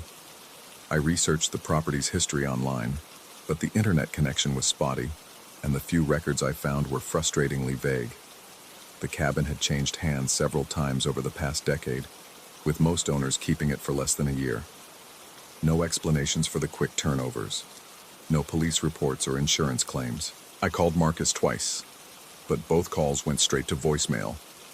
His outgoing message sounded different than I remembered. More formal, as if he were reading from a script. That afternoon, I systematically moved every piece of furniture back to what I considered normal positions. The effort left me sweating despite the mountain chill, and by the time I finished, the sun was setting behind the peaks. The cabin felt wrong in ways I couldn't articulate, like a song played in the wrong key or a familiar word spelled incorrectly. The scratching began earlier that night, starting just after midnight. This time it wasn't rhythmic, but frantic, as if something were trying to claw its way through the ceiling. I grabbed a flashlight and headed for the ladder, but the sound stopped the moment my feet hit the first rung. Silence stretched between us, me and whatever waited above. I climbed anyway, pushing open the access panel with hands that trembled more than I cared to admit. The flashlight beam swept across empty space, revealing nothing but support beams and insulation. But the smell was there again, stronger now, that metallic tang mixing with something organic and stale. In the far corner, I found them. Fresh wood shavings scattered across the insulation, as if someone had been carving directly into the roof beams. The shavings were still warm. I backed down the ladder so quickly I nearly fell, slamming the panel shut and dragging a dresser beneath it. The scratching resumed immediately, more insistent now, and with it came other sounds. Whispers that might have been wind through cracks, footsteps that might have been settling wood, breathing that might have been my own echo. By morning, every piece of furniture faced north again. On the third day, I stopped trying to fight it. The rational explanations had crumbled one by one, leaving only the growing certainty that I was either losing my mind or trapped in something that existed outside the boundaries of normal experience. Both possibilities terrified me equally. I spent hours studying the wall inscriptions, trying to decode their meaning. Some seemed almost like crude maps, with paths leading to a central point marked by symbols I couldn't interpret. Others resembled astronomical charts, though the celestial bodies they depicted didn't match any constellation I recognized. The deepest carvings formed what might have been words in a language that felt familiar in the way nightmares feel familiar, known without understanding. The pattern became clear by the fourth night. The sounds from the attic grew stronger each time I disturbed the cabin's strange orientation. When I left everything facing north, the scratching remained subdued, almost peaceful. When I moved furniture, the response was immediate and increasingly aggressive. Something in the attic was watching, waiting, teaching me the rules of this place through repetition and consequence. I started keeping a journal, documenting the sounds, the furniture movements, the subtle changes in the cabin's atmosphere. The entries grew more erratic as the days passed, filled with observations that made sense in the moment, but seemed like madness when I read them back. The walls are breathing, not metaphorically. I can see them expand and contract in rhythm with something that isn't my heartbeat. Found my coffee mug moved 3 inches north on the kitchen counter. Even my personal items aren't exempt from the rules. The inscriptions are deeper today, or my eyes are getting better at seeing them. Not sure which possibility is worse. By the end of the first week, I'd stopped calling Marcus entirely. His voicemail box was full anyway, and something about the silence on the other end of those failed calls suggested he might not be coming back at all. The realization crept up on me gradually. I wasn't the caretaker here. I was the latest in a series of observers, each one learning the same lessons, following the same patterns, slowly adapting to rules that predated human understanding. The quick turnovers in ownership weren't about dissatisfaction with the property. They were about people who got too close to something they couldn't accept or explain. On the 10th night, I woke to find myself standing in the living room, fully dressed, facing north. I had no memory of getting up or putting on clothes.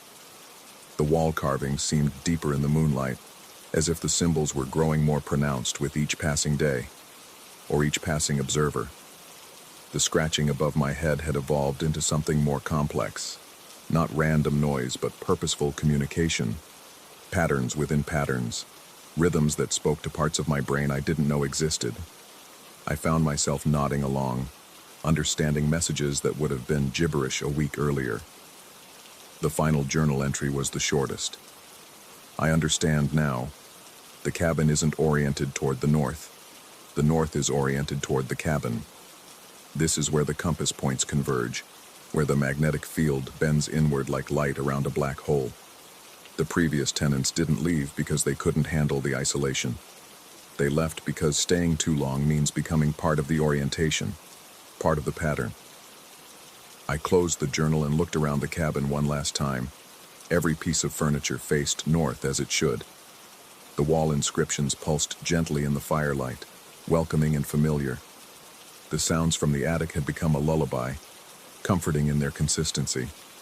Tomorrow, I would call the real estate office and ask about purchasing the property. Marcus wouldn't mind. Wherever he was now, I suspected he understood the necessity of transition. Someone had to maintain the watch, after all. Someone had to ensure the proper orientation was preserved. The scratching above my head settled into its nightly rhythm, and I smiled as I counted the intervals. 7 seconds. Always 7 seconds. A perfect, eternal pattern that made sense of everything. In the distance, a car engine approached along the mountain road. Another friend with a favor to ask, perhaps. Another observer ready to learn the rules. I walked to the window and watched headlights wind through the darkness toward our waiting door, knowing that the cycle would begin again. The cabin needed watchers, and the watchers needed to understand their true purpose.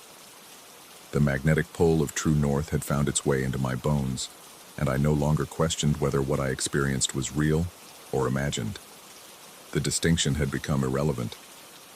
What mattered was the orientation, the pattern, the eternal watch toward something vast and patient and utterly incomprehensible.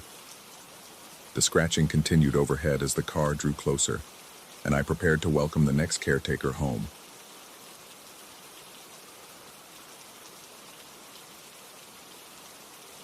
Story 7.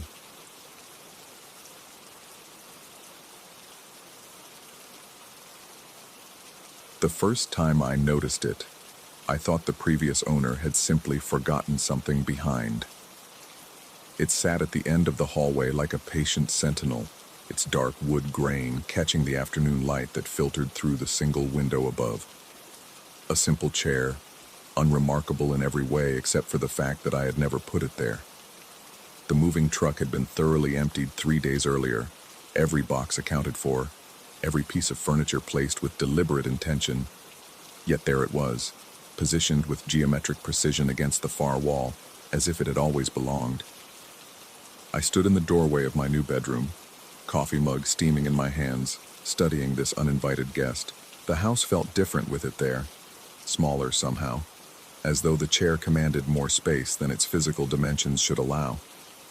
The hallway, which had seemed spacious during my initial walkthrough, now felt compressed, channeled toward that single focal point at its terminus.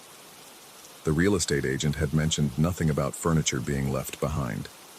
Mrs. Henderson, the elderly woman who'd sold me the house after her husband's passing, had been meticulous about clearing everything out.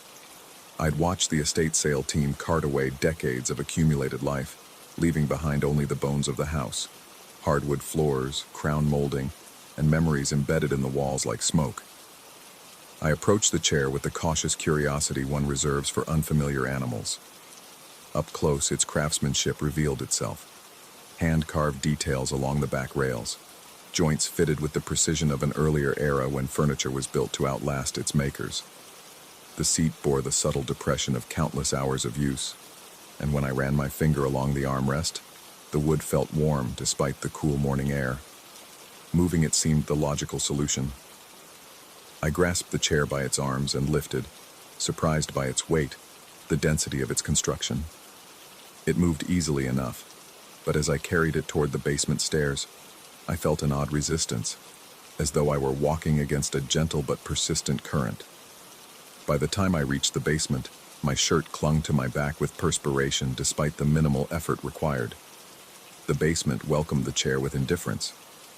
I positioned it in a corner behind boxes of winter clothes and forgotten college textbooks, where it settled into shadow like an actor retiring backstage. Problem solved. I told myself, though something about the easy resolution felt incomplete, like finishing a crossword puzzle only to discover you've been working in pencil. That night, I dreamed of footsteps in the hallway. I woke to silence so complete it seemed to press against my eardrums. The digital clock cast its green glow across the nightstand. 3:17 a.m. I lay still, listening for whatever had pulled me from sleep, but heard only the house's settling whispers and the distant hum of the refrigerator. Eventually, the weight of exhaustion pulled me back under. Morning brought the return of ordinary concerns.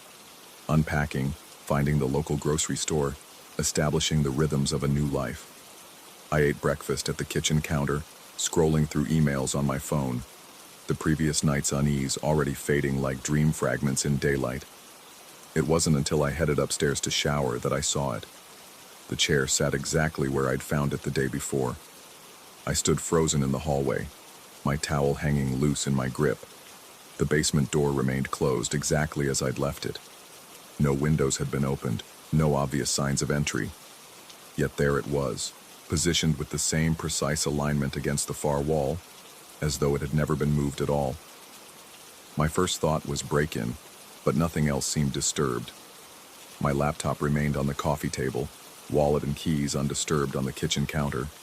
Who breaks into a house just to return furniture to its original position? The thought struck me as absurd even as I considered it. I retraced my steps from the night before, checking the basement door, still locked from the inside. The chair sat in the corner where I'd placed it, exactly as I remembered. But here was another chair, identical in every detail, claiming its spot at the end of the hall. Twins, I thought. Mrs. Henderson must have had a matching set, and I'd missed one during my initial sweep of the house. The explanation felt hollow even as I embraced it. I would have noticed a second chair during my multiple walkthroughs, would have seen it during the inspection, the final review, but the alternative, that furniture could relocate itself overnight, belonged to a different category of possibility entirely. I moved the hallway chair again, this time to the garage. As I wrestled it through the narrow doorway, I noticed something I'd missed before, a small brass nameplate screwed into the underside of the seat. The engraving was simple, elegant. E.H. 1963, Edgar Henderson, Mrs. Henderson's late husband. The garage seemed appropriate for the chair's exile. Among paint cans and gardening tools, it looked properly displaced, like antique furniture in a hardware store. I covered it with a tarp and tried to forget about it, throwing myself into the work of making the house feel like home. But the house resisted my efforts at domestication. Rooms that had felt welcoming during my initial visits now seemed to watch me with architectural eyes. The floorboards creaked in sequences I didn't remember, and doors that I'd left open would be found closed, though I lived alone and made no claims to sleepwalking. The chair returned the next morning. This time I didn't question what I was seeing. It sat in its accustomed place, aligned with military precision, the early sunlight casting its shadow down the hallway like a pointing finger. I walked to the garage without checking. Knew I would find it empty beneath the tarp, which would be folded with impossible neatness.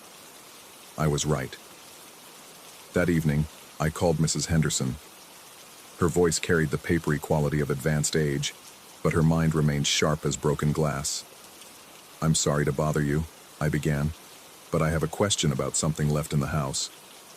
"Oh my," she said, and I heard the soft clink of a teacup against a saucer. "I thought we got everything out. What did we miss?"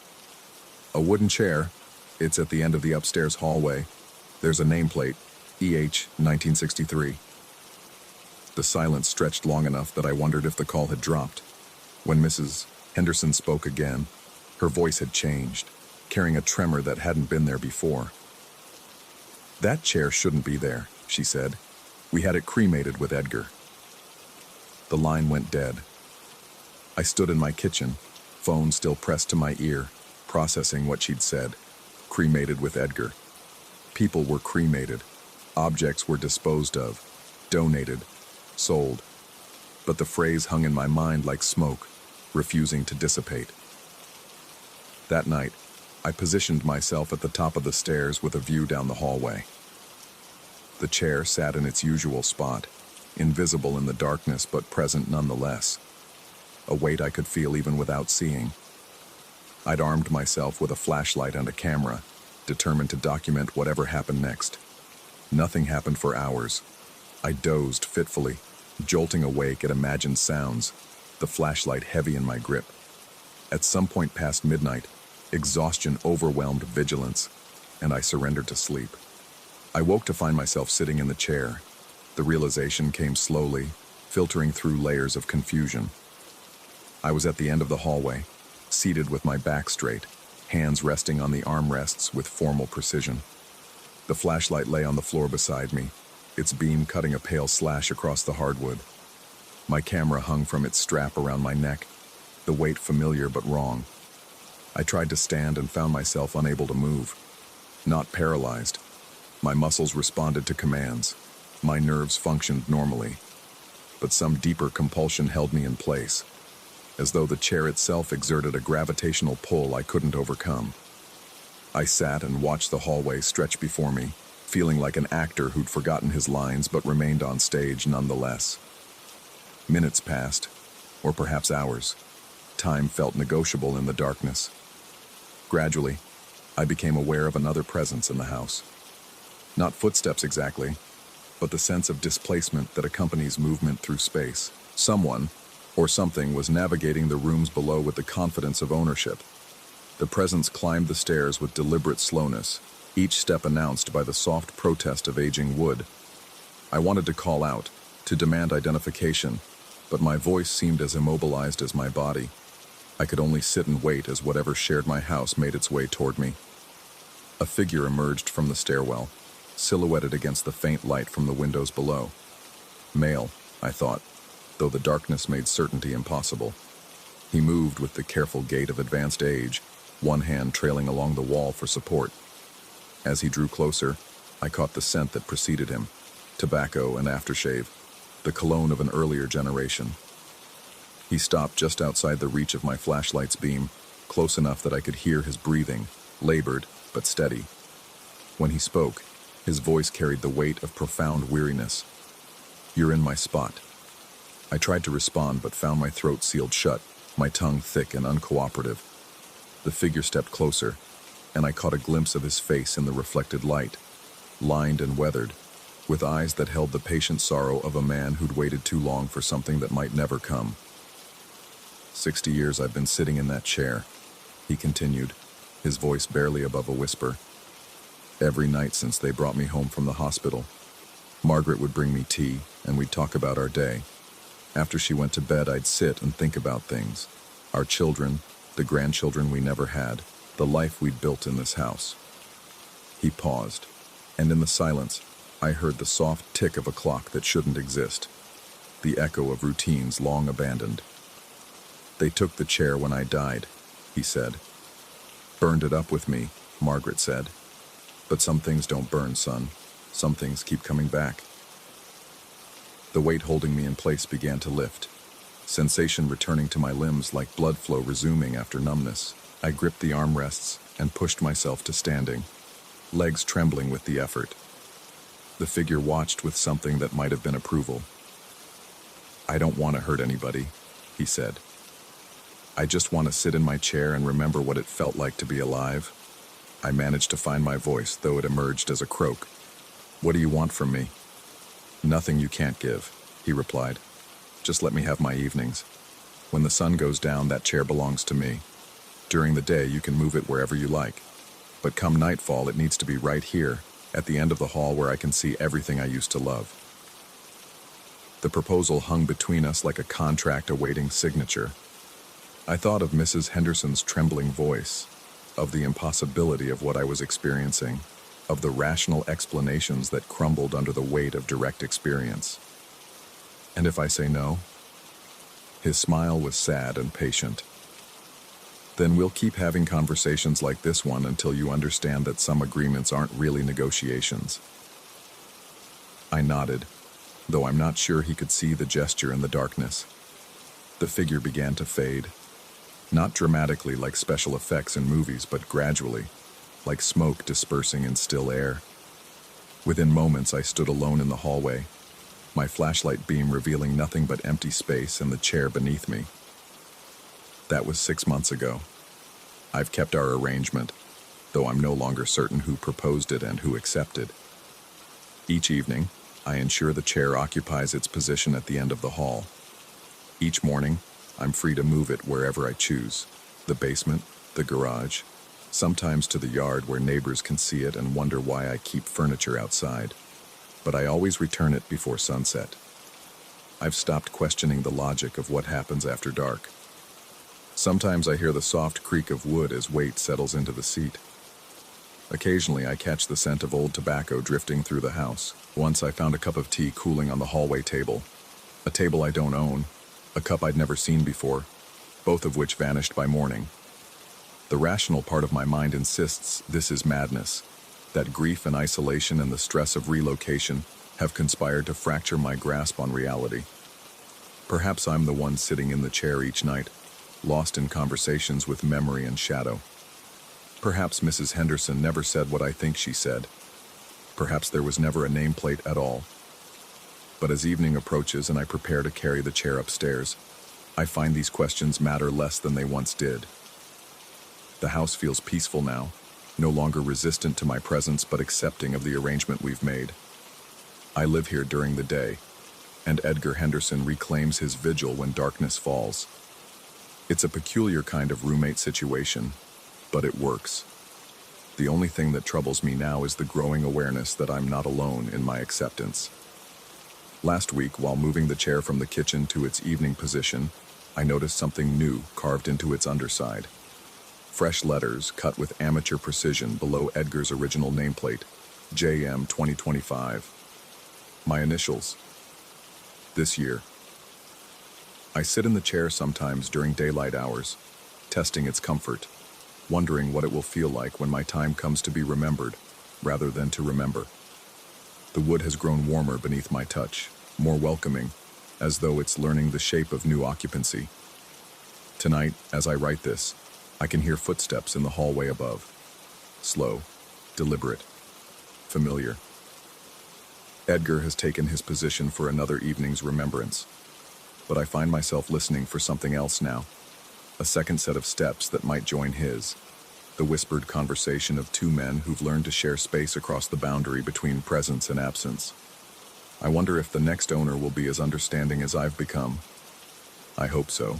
The chair seems to grow heavier each time I move it, as though it's accumulating weight beyond its physical dimensions. Soon, I suspect, it won't need to be moved at all. Soon it will simply stay where it belongs, at the end of the hallway, patient and permanent as memory itself.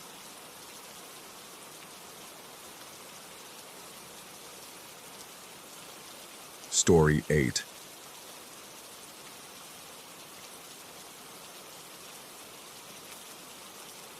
The sledgehammer felt heavier with each swing, my shoulders burning as chunks of drywall crashed to the plastic-covered floor. I'd been at this for 3 hours, tearing down what the contractor had assured me was a non-load-bearing wall between the kitchen and what would become my home office.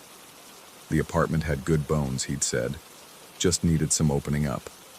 That's when I heard it, the hollow echo that shouldn't have been there. I stopped mid-swing, sweat cooling against my neck. The wall should have been solid, backed by the neighbor's kitchen on the other side. But when I tapped the remaining section with the hammer's handle, it rang back with an unmistakable emptiness. My pulse quickened as I traced the edges of what I'd already demolished, revealing not the expected neighbor's wall, but darkness. A gap. A space that, according to the building's blueprints, shouldn't exist. I grabbed my phone's flashlight and peered through the opening. The beam cut through thick, stagnant air, illuminating glimpses of what lay beyond. Hardwood flooring, a corner of what looked like a dresser, the edge of a window frame. My hands trembled as I widened the hole piece by piece, until it was large enough to step through. The room was fully furnished, not empty, not used for storage, but lived in. A queen-sized bed sat against the far wall, its navy comforter pulled tight with military precision. A vintage wooden dresser held a ceramic water pitcher and basin. Bookshelves lined 2 walls, filled with volumes whose spines I couldn't quite make out in the dim light. Heavy curtains blocked what should have been an exterior window. Though that was impossible, this room had no outside wall. The air tasted of old paper and something else, something organic and warm, like breath held too long. I stood in the doorway for several minutes, my rational mind cycling through explanations. A sealed-off apartment from a previous renovation, a forgotten space lost to shoddy construction. But the room felt wrong in ways that defied logic. The temperature was different, warmer than my apartment by several degrees. The silence was too complete, as if sound itself couldn't penetrate whatever boundary I'd crossed. And there was the smell. Beneath the mustiness lurked something living, something that suggested recent occupation. I backed out and called the building manager. "A room? Behind your kitchen wall?" Martha's voice carried that particular skepticism reserved for tenant complaints about impossible plumbing or imaginary pests. "Mr. Collins, I've been managing this building for 15 years. There's no extra space in Unit 4B. But when she arrived an hour later with her master keys and a maintenance worker named Pete, both fell silent at the threshold. Pete whistled low, the sound echoing strangely in the hidden space. "Well, I'll be damned," Martha muttered, stepping inside. "Pete, you ever seen anything like this?" Pete shook his head, running his fingers along the dresser's surface. "Dust's too thin. Someone's been keeping this place clean." That's when we noticed the photographs.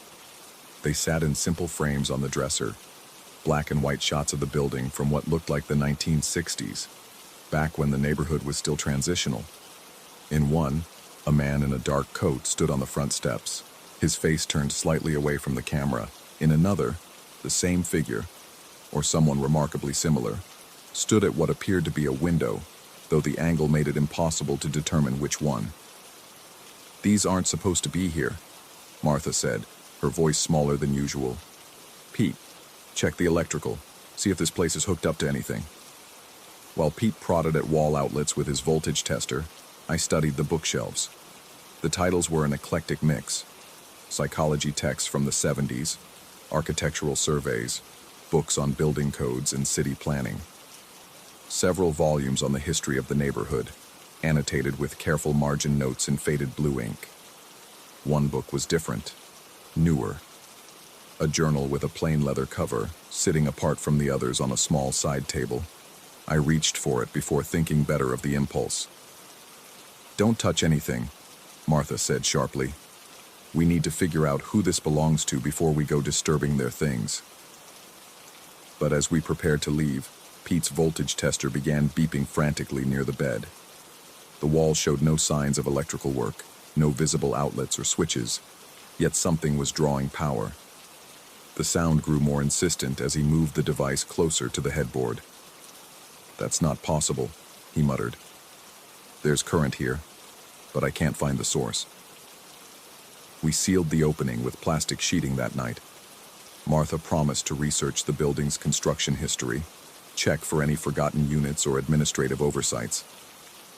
I tried to return to my renovation, but found myself listening through the thin plastic barrier, waiting for sounds that never came. Sleep was elusive. Every creak of the building's settling seemed to originate from behind that wall. I caught myself standing in my kitchen at 3 a.m., staring at the plastic sheeting, certain I'd heard movement from beyond. The next morning, I discovered my first evidence that something was wrong. The photographs were different, not dramatically. I might have convinced myself I'd misremembered if not for the figure in the dark coat. Yesterday, he'd been standing on the building's front steps. Now he stood closer to the entrance, one foot on the first step, as if he'd been caught mid-stride. I stared at the image until my eyes watered, but there was no mistaking it. The man had moved. Martha's research turned up nothing. According to city records, Unit 4B had always been configured exactly as the blueprints indicated. No additional rooms, no construction variances, no forgotten spaces. The building had been converted from a single-family home in 1962, and every renovation since had been properly documented. "Maybe it's some kind of storage area that got finished and forgotten," she suggested, though her voice lacked conviction. "These old buildings, sometimes corners get cut, Documentation gets lost. But she couldn't explain the photographs, or the fact that the room's temperature remained consistently warmer than the rest of the building. When Pete returned with a thermal camera, the readings made no sense. The hidden room glowed on his screen like a gentle fever, radiating heat that had no apparent source. I resumed my renovation, but found it impossible to concentrate. The plastic sheeting seemed to breathe with the building's air currents, billowing and settling in rhythms that felt almost like breathing. Several times I was certain I saw shapes moving behind the translucent barrier, shadows that couldn't be explained by the room's lighting. On the third night, I found myself unable to resist. I peeled back the plastic and stepped inside. The room was exactly as we'd left it, with one exception.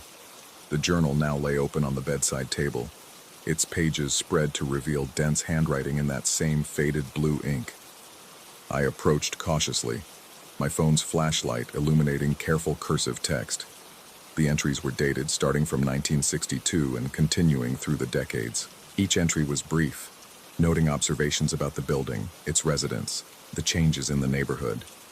The handwriting remained consistent throughout, despite spanning 40 years. The final entry was dated 3 days ago, the day I'd begun my renovation. New tenant in 4B, renovation work has begun, time to relocate. My hands shook as I photographed the page, then closed the journal and backed toward the opening. The room felt different now, charged with an awareness that made the hair on my arms stand on end. I'd become part of whatever story was being written here, and the realization filled me with a dread I couldn't name.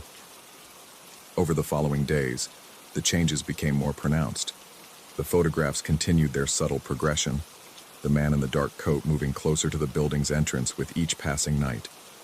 Books shifted positions on the shelves. The bed's corner showed the slight depression of recent use, though the building manager assured me no one else had keys. I began documenting everything with my camera, taking reference shots each morning and comparing them to the previous day's images. The evidence was undeniable. The room was being actively maintained, used, lived in. But by whom? The thermal readings intensified.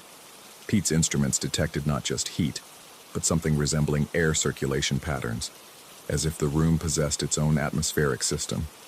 The impossibility of it all made my sleep worse, filled with dreams of hidden passages and watching eyes. 2 weeks after the discovery, Martha knocked on my door with news that sent ice through my veins. "I found something," she said, holding a manila folder thick with documents. Building records from the original conversion. There was supposed to be a Unit 4C. The blueprints showed a 3-bedroom apartment where mine now stood, with 4C occupying the exact space I'd discovered. But according to the city, Unit 4C had never existed. The paperwork showed conflicting information, construction permits for 3 units, but occupancy records for only 2. "Look at this," Martha said, pointing to a lease agreement dated 1962. Thomas Brennan, Unit 4C. Lease renewed annually through 1968. Then, nothing. No termination notice, no forwarding address. It's like he just vanished from the records. The name meant nothing to me, but the lease documents included a forwarding contact. A nephew named David Brennan. Martha had managed to track down a phone number. The conversation was brief and unsettling. David Brennan, now in his 70s, remembered his uncle well. Thomas had been an architect, specializing in building renovations and adaptive reuse. After moving into the building, he'd become increasingly reclusive, convinced that the space around him was somehow unstable, shifting according to rules he couldn't understand. He was always talking about hidden rooms and lost spaces, David told Martha.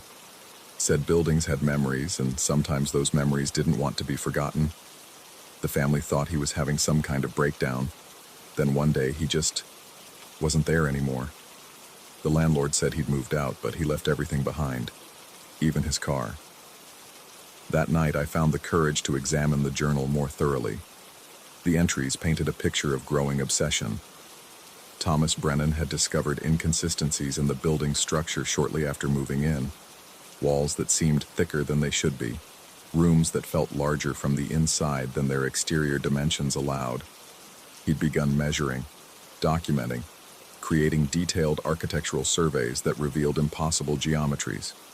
According to his notes, the building contained nearly 300 square feet more interior space than its external footprint could accommodate. The space between spaces, he'd written, architecture's unconscious mind, where forgotten rooms gather like memories that refuse to fade. His later entries grew increasingly abstract, filled with theories about buildings as living entities, structures that could reorganize themselves according to the needs of their occupants. He'd convinced himself that 4C existed in a state of architectural limbo, visible to some but officially invisible, sustained by the attention of those who remembered it. The final entries were the most disturbing. Thomas had begun to suspect that the room was somehow feeding on observation, growing more real with each visit. He wrote about feeling watched, about photographs that changed when he wasn't looking, about the growing certainty that something was using his presence to anchor itself to reality. I understand now. The last coherent entry read, "The room doesn't just exist. It needs to exist. And it needs someone to witness that existence. I've become its caretaker, its proof of being. But what happens when I'm gone?" I closed the journal with trembling hands, but couldn't bring myself to leave the room. The realization was settling over me like cold water. I was experiencing exactly what Thomas had described. The photographs, the shifting details, the feeling of being observed, it was all part of the same pattern. The room needed a witness, and I was becoming that witness. As I stood to leave, my phone's flashlight caught something new. On the dresser, beside the photographs, sat a small placard that hadn't been there before. Hotel style, the kind you might find in a vacation rental. It read, "Welcome to Unit 4C. Checkout time, never." I ran then, stumbling through the opening and sealing it behind me with trembling hands. But I knew it was too late. The room had found its new occupant, its new observer. And like Thomas Brennan before me, I was beginning to understand that some discoveries can't be undiscovered, some doors can't be unopened. Martha's calls went unanswered. Pete's thermal readings showed the room growing warmer, and each morning, I found myself standing before that plastic barrier, drawn by a compulsion I couldn't resist. The photographs now showed the man in the dark coat standing at my front door, his face turned toward the camera for the first time. And I knew, with a certainty that made my bones ache, that when I looked at those images tomorrow, I would see him standing in my hallway. The room was patient. It had waited for Thomas Brennan. It had waited for me. And when I was gone, it would wait for whoever came next, ready to reveal itself to the next renovator, the next curious tenant willing to tear down walls and peer into spaces that were never meant to be found. I still live in the apartment. The renovation remains unfinished, and every night I stand before that sealed opening, listening to the subtle sounds of occupancy from beyond, knowing that somewhere behind that wall, a man in a dark coat is writing careful entries in a leather journal, documenting the arrival of his replacement. The room exists because it's observed, and I can't stop looking.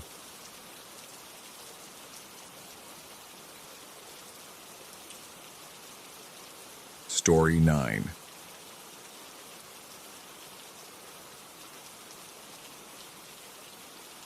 The floorboards of the Ashwood estate groaned beneath my feet as I climbed the narrow staircase to the third floor, each step releasing the musty perfume of decades-old dust and forgotten secrets. The Victorian mansion towered around us like a mausoleum of mahogany and shadows, its corridors lined with portraits whose eyes seemed to track movement with unsettling persistence. I'd arrived 3 days ago for what the organizers called a spiritual retreat, though most of us knew it was really just an excuse for middle-aged professionals to play with Ouija boards and tell ghost stories in a house that practically screamed of supernatural activity. The ceiling above my head stretched into darkness, punctuated only by the rectangular outline of the attic trapdoor. Its brass hinges caught what little light filtered through the grimy hallway windows, creating small glints that appeared and disappeared as clouds passed overhead. The mechanism looked original to the house, a spring-loaded system that would lower the door when released from above, though no one had mentioned accessing the attic during our stay. My colleagues from the retreat had gathered in a loose circle below, their faces upturned with the eager anticipation of children about to witness a magic trick. Someone had suggested we test the house's alleged spiritual activity with a simple challenge. Ask the presence to respond with specific sounds. The game had started innocently enough downstairs, with requests for creaking floorboards and rattling windows that could easily be attributed to the October wind howling through the mansion's aging frame. But now, standing directly beneath the trapdoor with my neck craned upward, the atmosphere felt different, heavier. The air itself seemed to press against my skin with an almost tangible weight, and I found myself acutely aware of every sound. The whisper of fabric as someone shifted behind me, the distant tick of an antique clock, the almost imperceptible settling of the house's ancient bones. I cleared my throat, surprised by how dry it had become. The words felt strange in my mouth, as if speaking them aloud would somehow make the impossible more likely. "If there's anyone here," I said, my voice echoing slightly in the narrow hallway. Knock twice on the trapdoor. The silence that followed stretched like a held breath. I counted the seconds, 5, 10, 15, and was beginning to feel the familiar flush of embarrassment when the first sound came. A single deliberate thud from directly above, as if someone had struck the wooden door with a closed fist. Then another, equally clear and unmistakable. The group erupted in nervous laughter and exclamations, but I found myself staring upward, with a strange mixture of fascination and unease. The sounds had been too precise, too purposeful to dismiss as settling wood or shifting beams. Something had responded to my request with mathematical accuracy. The initial excitement faded as we stood there, and I realized everyone was looking at me expectantly. The logical part of my mind insisted this was just coincidence. Old houses make noise, and our brains are wired to find patterns even where none exist. But a deeper, more primitive part of me recognized something else in those sounds. Intention. "Ask for more," someone whispered behind me, though I couldn't identify the voice without turning around. I hesitated, my rational mind warring with a growing sense that we were venturing into territory we didn't fully understand. The air in the hallway had grown noticeably colder, and I could see my breath forming small clouds as I exhaled. The temperature drop was dramatic enough that others began pulling their sweaters tighter around themselves. 7 times, I heard myself say, though I hadn't consciously decided to continue the game. Knock 7 times.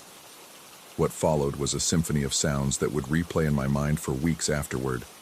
The first knock came almost immediately, a sharp rap that seemed to originate from multiple points along the trapdoor's surface. The second followed within seconds, then the third and fourth in rapid succession. By the 5th knock, I noticed that each impact was accompanied by a subtle vibration that I could feel through the floorboards beneath my feet. The 6th knock came with a different quality, less sharp, more like the groan of stressed wood under pressure. And then, as we all waited for the 7th and final response, something changed. Instead of another knock, we heard the unmistakable sound of metal under strain, a high-pitched whine that grew in intensity until it culminated in a sharp snap. The trapdoor, which had remained firmly closed throughout our interaction, suddenly dropped open with a heavy thud that sent a shower of dust cascading down around us. But it was what the opened door revealed that stopped my breathing entirely. A warm golden light spilled down from the attic space, cast by what appeared to be a candelabra sitting on a small table just visible through the opening. The flames danced with the kind of steady, purposeful movement that spoke of fresh wicks and quality wax, not the erratic flutter of candles left burning in an abandoned space. The light illuminated rough wooden beams and stacks of covered furniture, all thick with the kind of dust that accumulates over decades of neglect. The impossibility of the scene struck me immediately. The house had been converted to electricity sometime in the 1920s, according to the historical information we'd been given. There was no gas line to the attic, no reason for candles to be burning in a space that, by all accounts, hadn't been accessed in years. Yet there they were, burning with calm persistence, casting dancing shadows on the slanted ceiling above. The group behind me had fallen completely silent.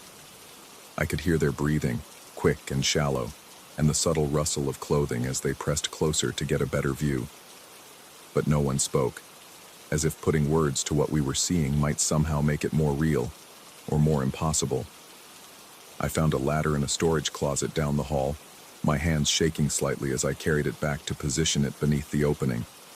The metal rungs felt cold against my palms, and each step upward brought with it a growing sense of crossing some invisible threshold.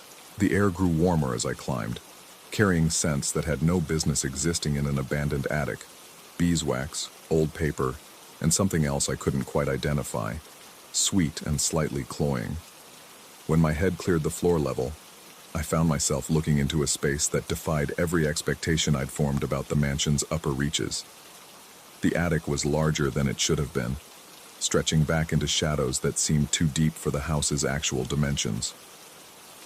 The candelabra sat on a small writing desk positioned directly in the center of the visible area, its 5 flames burning without any trace of smoke or the waxy drips that should have accumulated from prolonged burning. But it was the desk itself that made my stomach clench with something approaching dread. Papers were scattered across its surface, not the yellowed, brittle documents you'd expect to find in a decades-old attic, but fresh white sheets covered with handwriting that looked disturbingly familiar. I climbed another rung to get a better view, and the similarity became undeniable. The handwriting was mine. Page after page of text in my own careful script, documenting events I had no memory of writing. I could make out fragments from my vantage point, descriptions of the house, accounts of strange sounds and unexplained phenomena, detailed observations about the other retreat participants. The papers looked as if they'd been written recently, with ink that still held the deep black of fresh application. My hands began to tremble against the ladder rungs as I tried to process what I was seeing. The logical explanations my mind offered felt thin and inadequate. Someone was playing an elaborate prank. I was experiencing some kind of stress-induced hallucination. The retreat organizers had planted evidence to enhance the supernatural atmosphere. But the handwriting was too accurate, too perfectly matched to my own pen strokes and letter formations to be easily dismissed as forgery. I heard voices from below, concerned questions about what I was seeing, requests for descriptions of the attic's contents. But I found myself unable to respond, my attention completely absorbed by the impossible evidence spread across the desk. One page caught my eye in particular, positioned at an angle that made it clearly visible even from my position on the ladder. It was dated 3 days in the future. The entry described events that hadn't happened yet, conversations with retreat participants I hadn't had, observations about parts of the house I hadn't visited, detailed accounts of phenomena I hadn't experienced. The handwriting maintained my characteristic style throughout, complete with the slight rightward slant I'd developed in college and the distinctive way I crossed my T's. But more disturbing than the impossible provenance of the documents was their content. The entries portrayed a version of myself that I didn't recognize, paranoid, suspicious, increasingly convinced that the other retreat participants were conspiring against me. The tone grew more erratic as the dates progressed, with references to voices in the walls, shadows that moved independently of their sources, and a growing certainty that I was being watched by something that wished me harm. The final entry, dated a full week beyond the retreat's scheduled end, was different from the others. The handwriting became larger, more aggressive, with heavy pen strokes that had torn through the paper in several places. The text consisted of the same phrase repeated over and over. "They're not real. None of them are real. I'm the only one here. I've always been the only one here." A sound from below snapped me back to the immediate moment, someone climbing onto the ladder behind me. I could feel the vibration through the metal rungs as they ascended, and I instinctively moved higher to make room. But when I looked down, expecting to see one of my fellow retreat participants, the ladder was empty. The sensation of someone climbing continued, growing stronger with each passing second. The rungs beneath my feet vibrated with increasing intensity, as if supporting weight that I couldn't see. I gripped the sides of the ladder more tightly, my knuckles white with tension, and called down to ask who was there. No one answered. The voices from the hallway had stopped entirely, leaving only in silence that felt wrong in its completeness. I called out again, louder this time, but heard nothing in response, not even the ambient sounds that should have accompanied a group of people standing in a confined space. No breathing, no shuffling feet, no whispered conversations. I looked down again and felt my stomach drop. The hallway was empty. The spot where 7 people had been standing just moments before now showed only bare floorboards and dancing shadows cast by the candelabra's light.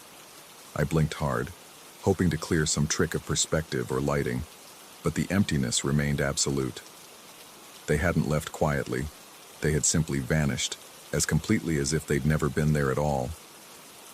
The rational part of my mind scrambled for explanations. Perhaps they'd grown bored and wandered off while I was absorbed in examining the desk. Maybe I'd been in the attic longer than I realized, and they'd given up waiting for my report. But even as I formed these thoughts, I knew they felt hollow. The silence was too complete, the absence too total. I climbed down the ladder with careful, deliberate movements, testing each rung before trusting it with my full weight. The hallway felt different now, larger somehow, with shadows that seemed to extend further than they should. The temperature had dropped again, and I could see my breath forming thick clouds that dissipated slowly in the still air.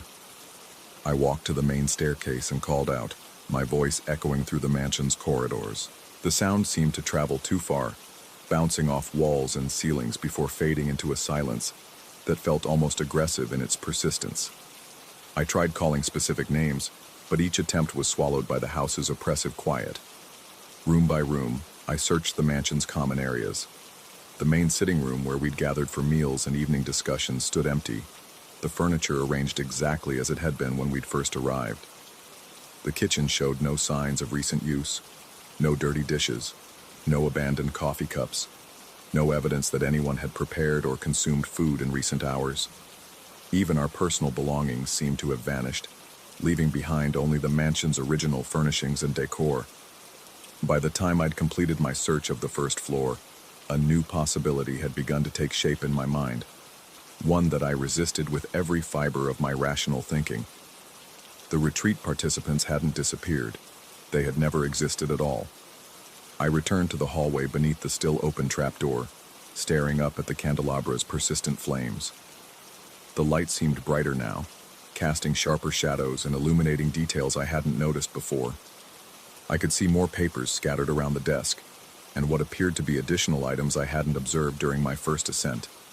A coffee cup that looked freshly used, a jacket that seemed familiar, personal items that suggested recent habitation. The ladder remained where I'd positioned it, and I found myself climbing back up despite every instinct screaming that I should leave the house immediately. This time I pulled myself completely into the attic space, my feet finding purchase on the dusty floorboards. The desk drawers were unlocked, and inside I found more documents in my handwriting. Journals, notes, detailed floor plans of the mansion with specific rooms marked and annotated. The earliest entries were dated 6 months ago, describing an initial visit to the house and negotiations with the property managers about an extended stay. According to the documents, I had been living in the mansion alone for the entire time, documenting supernatural phenomena and conducting what I described as research into the nature of solitary confinement and its effects on perception. But that was impossible. I remembered arriving 3 days ago with the group. I could recall specific conversations, shared meals, group activities. The memories felt real and immediate, complete with sensory details and emotional context. Yet the evidence suggested an entirely different timeline, one in which I had been alone in the house for months, gradually losing touch with reality as isolation took its toll. I found a small mirror among the desk's contents and held it up to examine my reflection. The face that looked back at me was thinner than I remembered, with hollow cheeks and dark circles under my eyes that spoke of poor nutrition and inadequate sleep. My hair was longer too, and I noticed a beard that I didn't remember growing. When I touched my face, the skin felt rough and uneven, as if I hadn't been taking proper care of myself.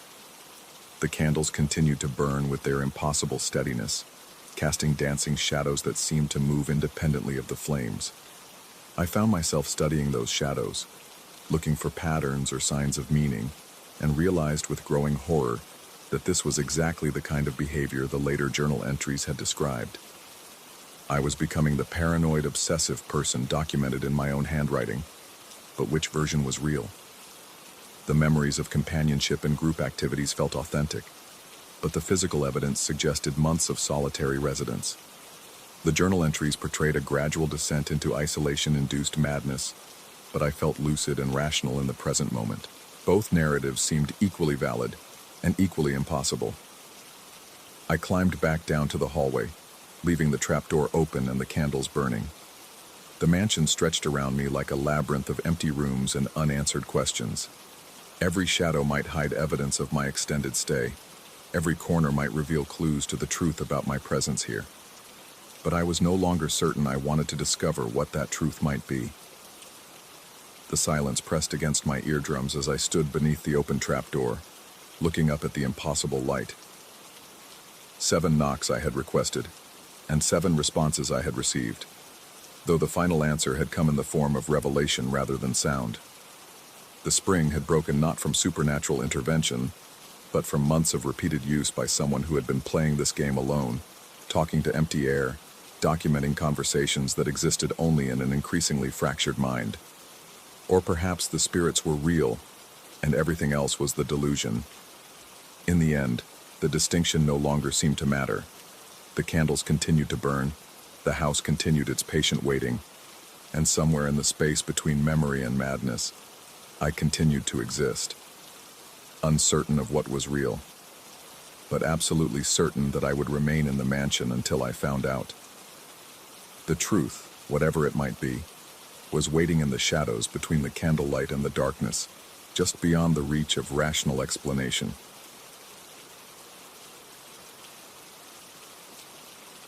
Story 10.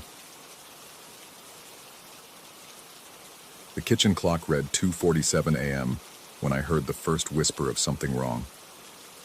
I'd been making coffee at this hour for months now, a ritual born from insomnia that had evolved into something more deliberate, more necessary. The apartment was always coldest at this time, the heating system cycling down just enough that I could feel the December air seeping through window seals like uninvited thoughts. My bare feet moved across the hardwood with practiced silence, each board's particular creak memorized and avoided. The coffee grinder sat where it always did, centered on the granite countertop between the sink and the microwave. A modest burr grinder, black and chrome, the kind that promised consistency in its mechanical precision. I'd loaded it earlier, or had I? The memory felt slippery, like trying to hold water in cupped palms. I reached for the lid to check the bean hopper, fingers already anticipating the familiar texture of brushed metal. The moment my fingertips made contact, the lid seemed to leap away from my touch with impossible force.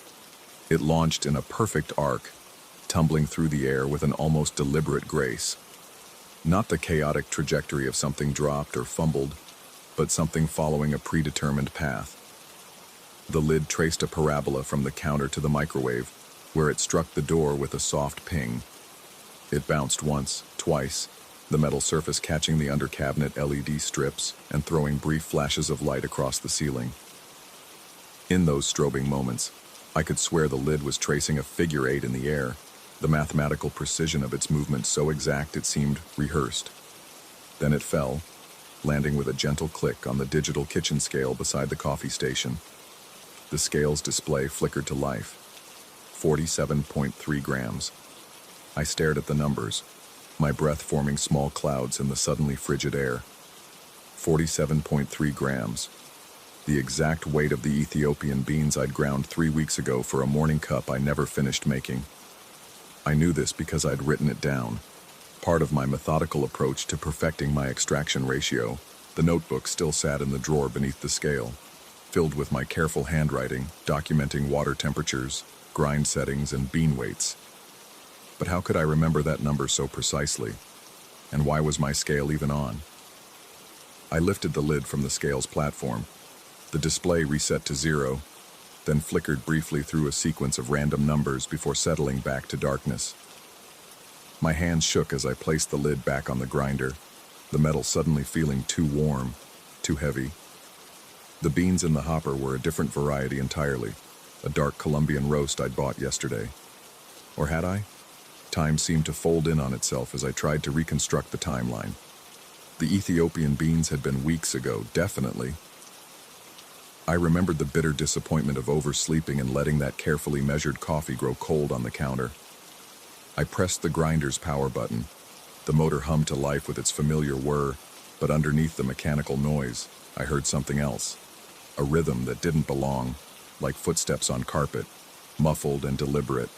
I released the button. Silence. Pressed it again. The whispered percussion returned, perfectly synchronized with the grinding mechanism. This was wrong. Everything about this was wrong. I stepped back from the counter, my shoulders pressing against the refrigerator. The metal surface was ice cold against my skin, even through my t-shirt. When had the apartment gotten so cold? I could see my breath now, small puffs of vapor dissipating in the LED glow. The heating system should have kicked in by now, should have been running for the past hour. My eyes traced the familiar landscape of my kitchen, searching for other signs of displacement. The coffee mugs hung in their designated spots on the hooks beneath the cabinets. The dish towel was folded and placed exactly where I always left it. Even the magnetic letters on the refrigerator spelled out the same nonsense word, quilm, that had been there for months, a random arrangement I'd never bothered to change. But something was off about the spacing. The letters seemed too perfectly aligned, as if someone had measured the distance between each one with a ruler. I approached the refrigerator, running my finger along the magnetic strips. They were warm. Not room temperature, but actually warm, as if heated from within. I checked my phone. 2:51 a.m. Only 4 minutes had passed since I'd first entered the kitchen, but it felt like hours. The device's screen seemed dimmer than usual, the battery icon showing a charge I couldn't quite remember. Had it been at 86% when I went to bed? The uncertainty gnawed at me. A soft scraping sound came from behind me. I turned to find the coffee grinder's lid had moved again. Not far, just rotated 15 degrees clockwise from where I'd replaced it.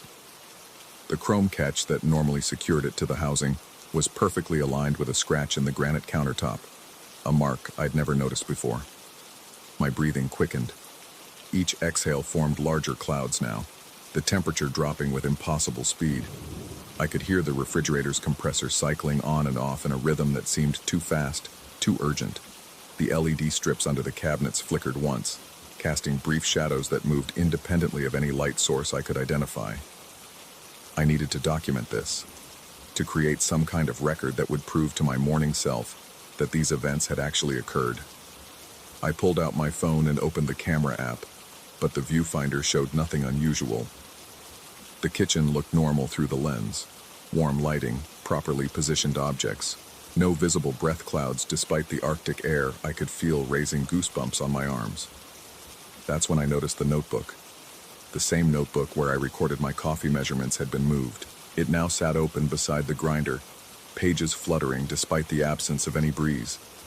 My careful handwriting filled the visible page, but the words weren't mine. They were in my hand, unmistakably my pen strokes and letter formations, but the content was foreign. Day 23. The lid nose. Weight measurement consistent across temporal displacement. Subject continues nocturnal rituals despite observable environmental anomalies. Recommend increasing frequency of intervention. Day 24. Memory integration successful. Subject retains no conscious awareness of documentation process. Coffee ritual serves as effective anchor point for continued observation. Day 25. Grinding mechanism exhibits harmonic resonance with monitoring equipment. Subject demonstrates increasing sensitivity to environmental manipulation, but attributes experiences to insomnia-related hallucinations. The entries continued for pages, each one dated and detailed, each one describing nights I couldn't remember but somehow knew I had lived. My handwriting, my observations, but written by someone who referred to me as subject and spoke of intervention and monitoring. I slammed the notebook shut, but it immediately fell open again to a different page. Fresh ink glistened on the paper, words appearing as I watched. Day 26. Subject exhibits agitation upon discovery of documentation. Recommend immediate protocol adjustment. Memory intervention may be compromised. The pen was in my hand. I didn't remember picking it up, but there it was, warm between my fingers, its tip wet with blue ink. My hand moved across the page without conscious direction, forming letters and words I wasn't thinking. Environmental temperature reduction proceeding as planned. Subject's physiological responses within expected parameters. Coffee ritual maintains optimal conditions for continued study. I dropped the pen like it was on fire. It clattered to the floor, but I could still feel its phantom weight in my grip. The words on the page began to fade, disappearing from bottom to top, until only blank paper remained. But I had read them. I had written them. Both of these facts existed simultaneously in my mind, despite their logical impossibility. The coffee grinder hummed to life again, though I hadn't touched the power button. The motor ran for exactly 30 seconds, then stopped. The scale beneath it activated, displaying 47.3 grams. The same weight, the same impossible memory.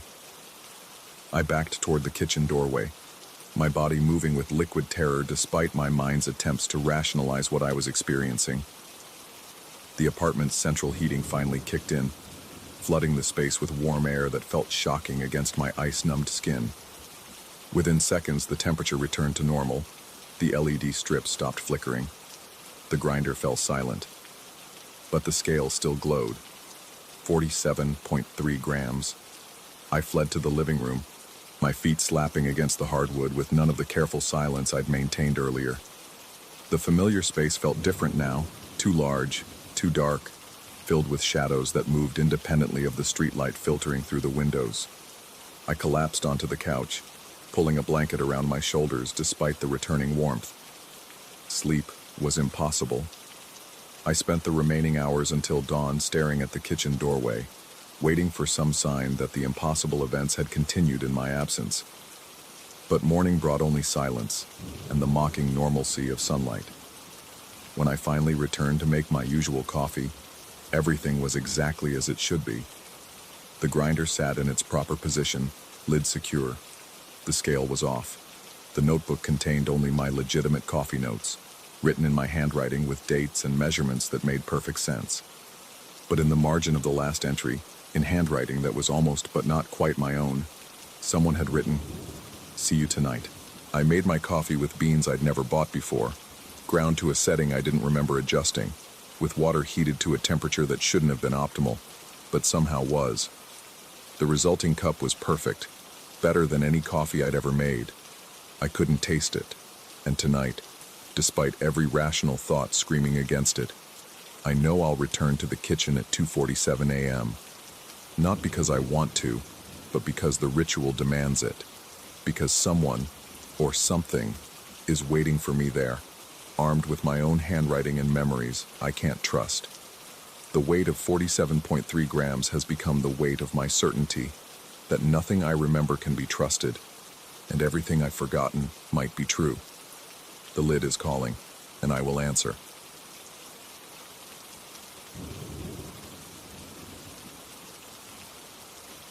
Story 11.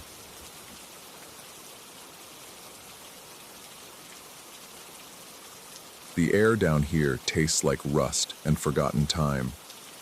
I've been exploring storm drains for 3 years now, but nothing prepared me for what I found beneath the abandoned Riverside station. The entrance shaft plunged deeper than my headlamp could penetrate, disappearing into a throat of absolute darkness that seemed to swallow light itself. 40 meters down, my boots finally met solid ground with a hollow echo that suggested vast spaces beyond. The tunnel stretched ahead like a concrete artery, its walls weeping mineral deposits that caught my light in crystalline patterns. Water dripped somewhere in the distance, not the steady rhythm of condensation, but an irregular percussion that made me think of fingers tapping impatiently on metal. My footsteps echoed strangely here, as if the sound was being pulled forward and stretched thin before bouncing back to me. I'd researched this location extensively. The Riverside station had been decommissioned in 1987 after a series of structural failures, but the drainage system beneath it remained largely intact. City records showed nothing about what I was seeing now, a branching network of chambers that extended far beyond what any storm drain required. The blueprints I'd studied were either incomplete or deliberately misleading. 20 minutes of careful navigation brought me to a junction where 3 tunnels converged. My light swept across the walls, revealing something that made my breath catch. Metal rails ran along the floor, disappearing into each passage like the tracks of some underground railway. But these weren't standard gauge. They were too narrow, too close together, more like the kind of thing you'd use to wheel equipment through tight spaces, or gurneys. The realization hit me as I followed the left tunnel deeper into the complex. The rails led to a chamber unlike anything I'd encountered in my explorations. The space opened before me like a cathedral of concrete and shadow, its ceiling lost in darkness above. But it was what filled the floor that made my hands shake as I adjusted my headlamp's beam.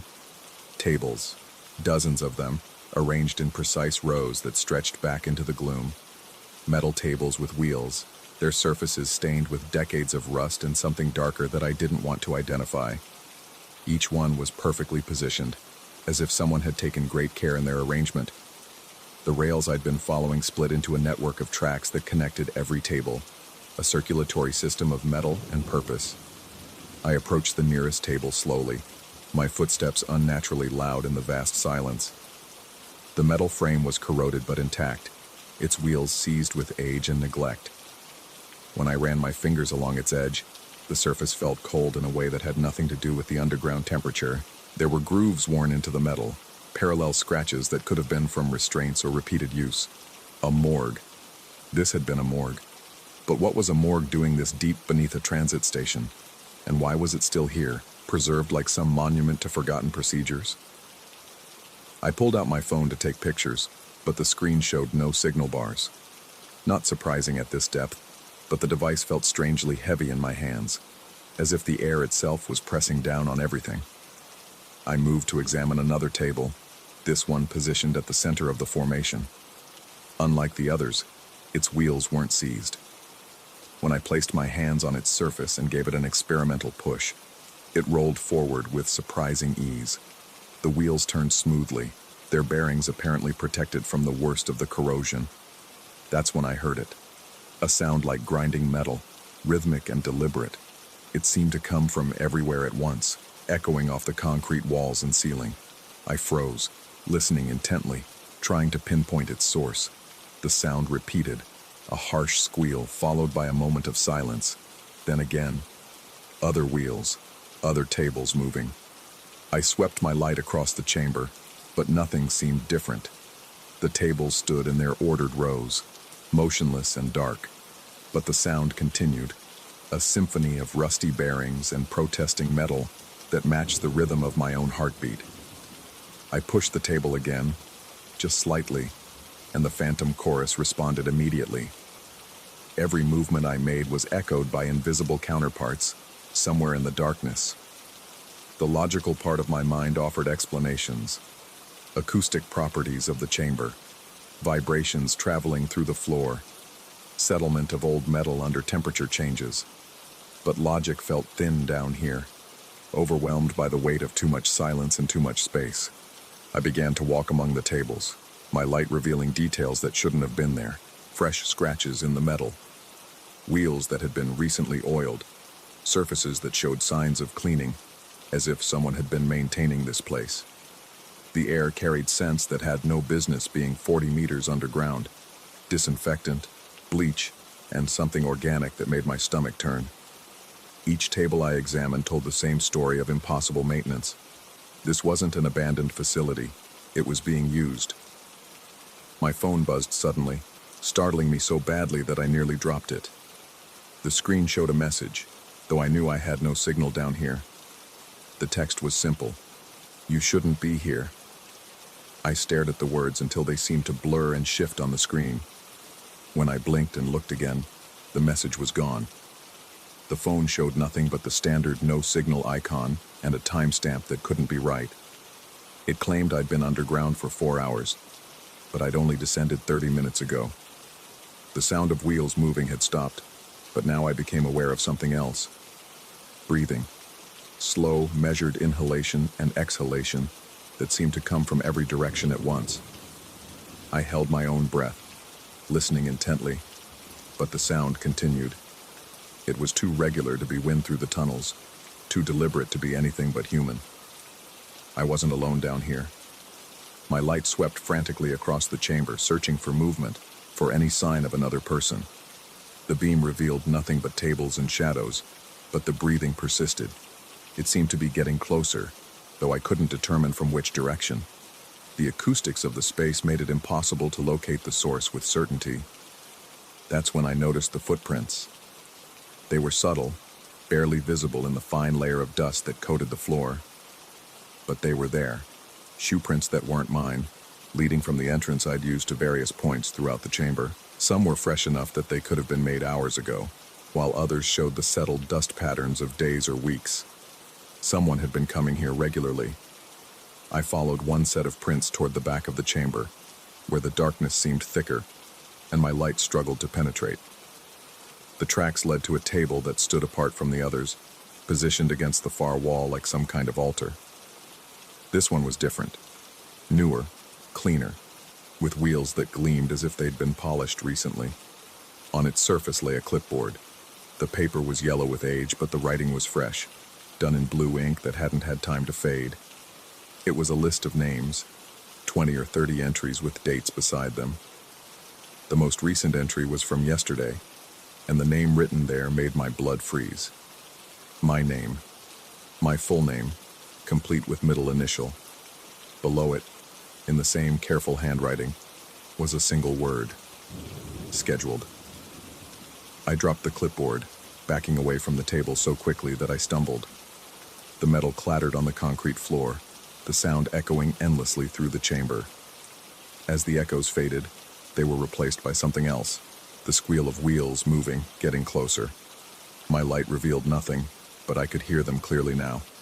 Tables rolling toward me from every direction, their wheels grinding against the rails with mechanical precision. The breathing I'd heard earlier was coming from the tables themselves, as if each one carried an invisible occupant. I ran. The exit seemed impossibly far away as I sprinted between the tables, my headlamp beam dancing wildly across the walls. Behind me, the sound of moving metal grew louder, more urgent. I could hear the tables adjusting their positions, forming new patterns, following routes I couldn't predict or understand. The tunnel entrance loomed ahead, but as I reached it, I risked a glance back. In that brief moment, I saw something that my rational mind immediately rejected. The tables weren't empty. Each one carried a shadow, a suggestion of form that moved with the gurney's motion.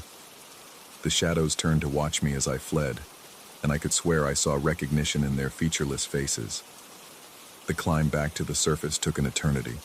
Every echo seemed to carry the sound of pursuit, metal wheels somehow navigating the vertical shaft. I didn't stop until I emerged into daylight, gasping and shaking in the afternoon sun. I drove home in silence, trying to process what I'd experienced. By the time I reached my apartment, doubt had already begun to creep in. Underground acoustics could create bizarre effects. Stress and isolation could trigger hallucinations. The mind was capable of extraordinary deceptions when faced with unfamiliar environments. But the clipboard had been real. The names had been real. That night, I researched the Riverside station more thoroughly. What I found made my hands shake as I typed. The station hadn't been abandoned due to structural failures. It had been closed after a series of disappearances, maintenance workers who went down for routine inspections and never came back up. The official reports blamed equipment failures and accidents, but witness statements painted a different picture. Workers had reported strange sounds from the deep tunnels, the sensation of being watched, equipment that moved on its own, and in the final incident before the closure, a maintenance supervisor had been found wandering the surface level, claiming that something below had called his name. I should have stopped there, should have convinced myself it was all coincidence and suggestion. But the next morning, I found something that shattered my fragile rationalization. A business card, tucked under my apartment door. Plain white cardstock with simple black text. Riverside Memorial Services, Underground Division. Below that, an address I recognized as the entrance to the storm drain system. And at the bottom, in that same careful handwriting from the clipboard, "Your appointment is confirmed. I'm writing this now because I need someone to know what happened." Tomorrow I'll return to the tunnels. Not because I want to, but because I have to. The sensation has been growing stronger since I left. A pull, like gravity, drawing me back toward that chamber 40 meters below ground. The breathing I heard down there has followed me home. I can hear it now, just behind my shoulder as I type. Slow, patient, eternal. And when I turn to look, there's nothing there but shadow. But shadows don't breathe. They don't whisper your name, and they certainly don't make appointments. The wheels are turning again, somewhere beneath the city.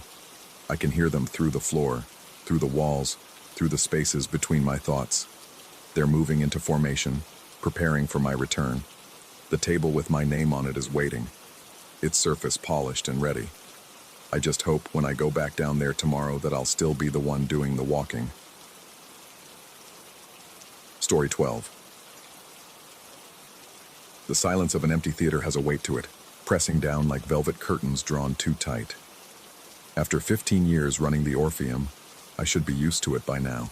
But some nights the quiet feels different, expectant, as if the building itself is holding its breath. Tonight is one of those nights.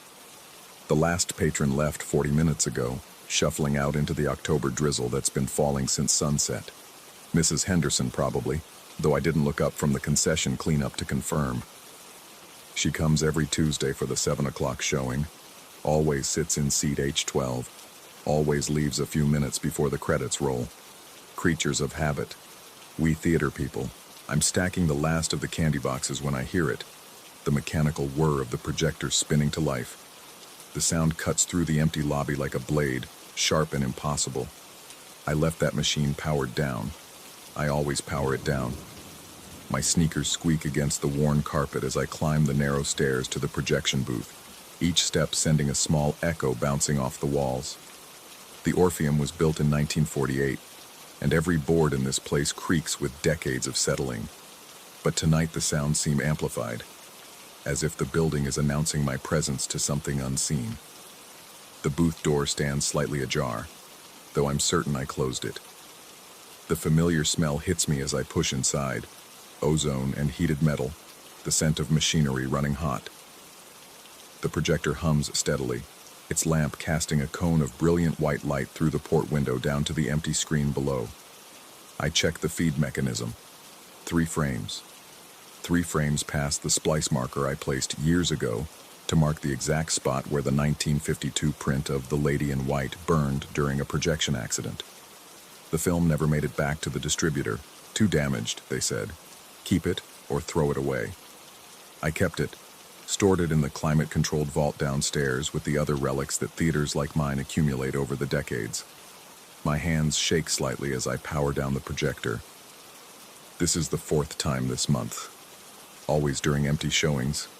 Always 3 frames past that burn mark, as if some invisible operator is trying to resume a screening that ended 70 years ago. The projector clicks and settles into silence, but something else catches my attention. A faint luminescence near the film gate. I lean closer, squinting in the sudden darkness. The pearl bracelet lies coiled on top of the machine like a sleeping snake, each bead catching and holding light that shouldn't exist. The booth lights are off, the projector is cold, yet the pearls glow with their own inner radiance, casting tiny shadows that dance across the metal housing. I've never seen this bracelet before tonight, yet something about it feels familiar, like a melody you can't quite place but know you've heard. The clasp is old, ornate silver tarnished to a dull gray. When I reach for it, my fingertips tingle with static electricity, the fine hairs on my arm standing on end. The bracelet is warm. I drop it into my jacket pocket and leave the booth, locking the door behind me with hands that won't quite steady. The walk down to the lobby feels longer than usual, the walls seeming to lean inward as I descend. By the time I reach the main floor, sweat has gathered at the base of my neck despite the October chill seeping through the old windows. I tell myself it's nothing. Equipment malfunctions, someone playing pranks.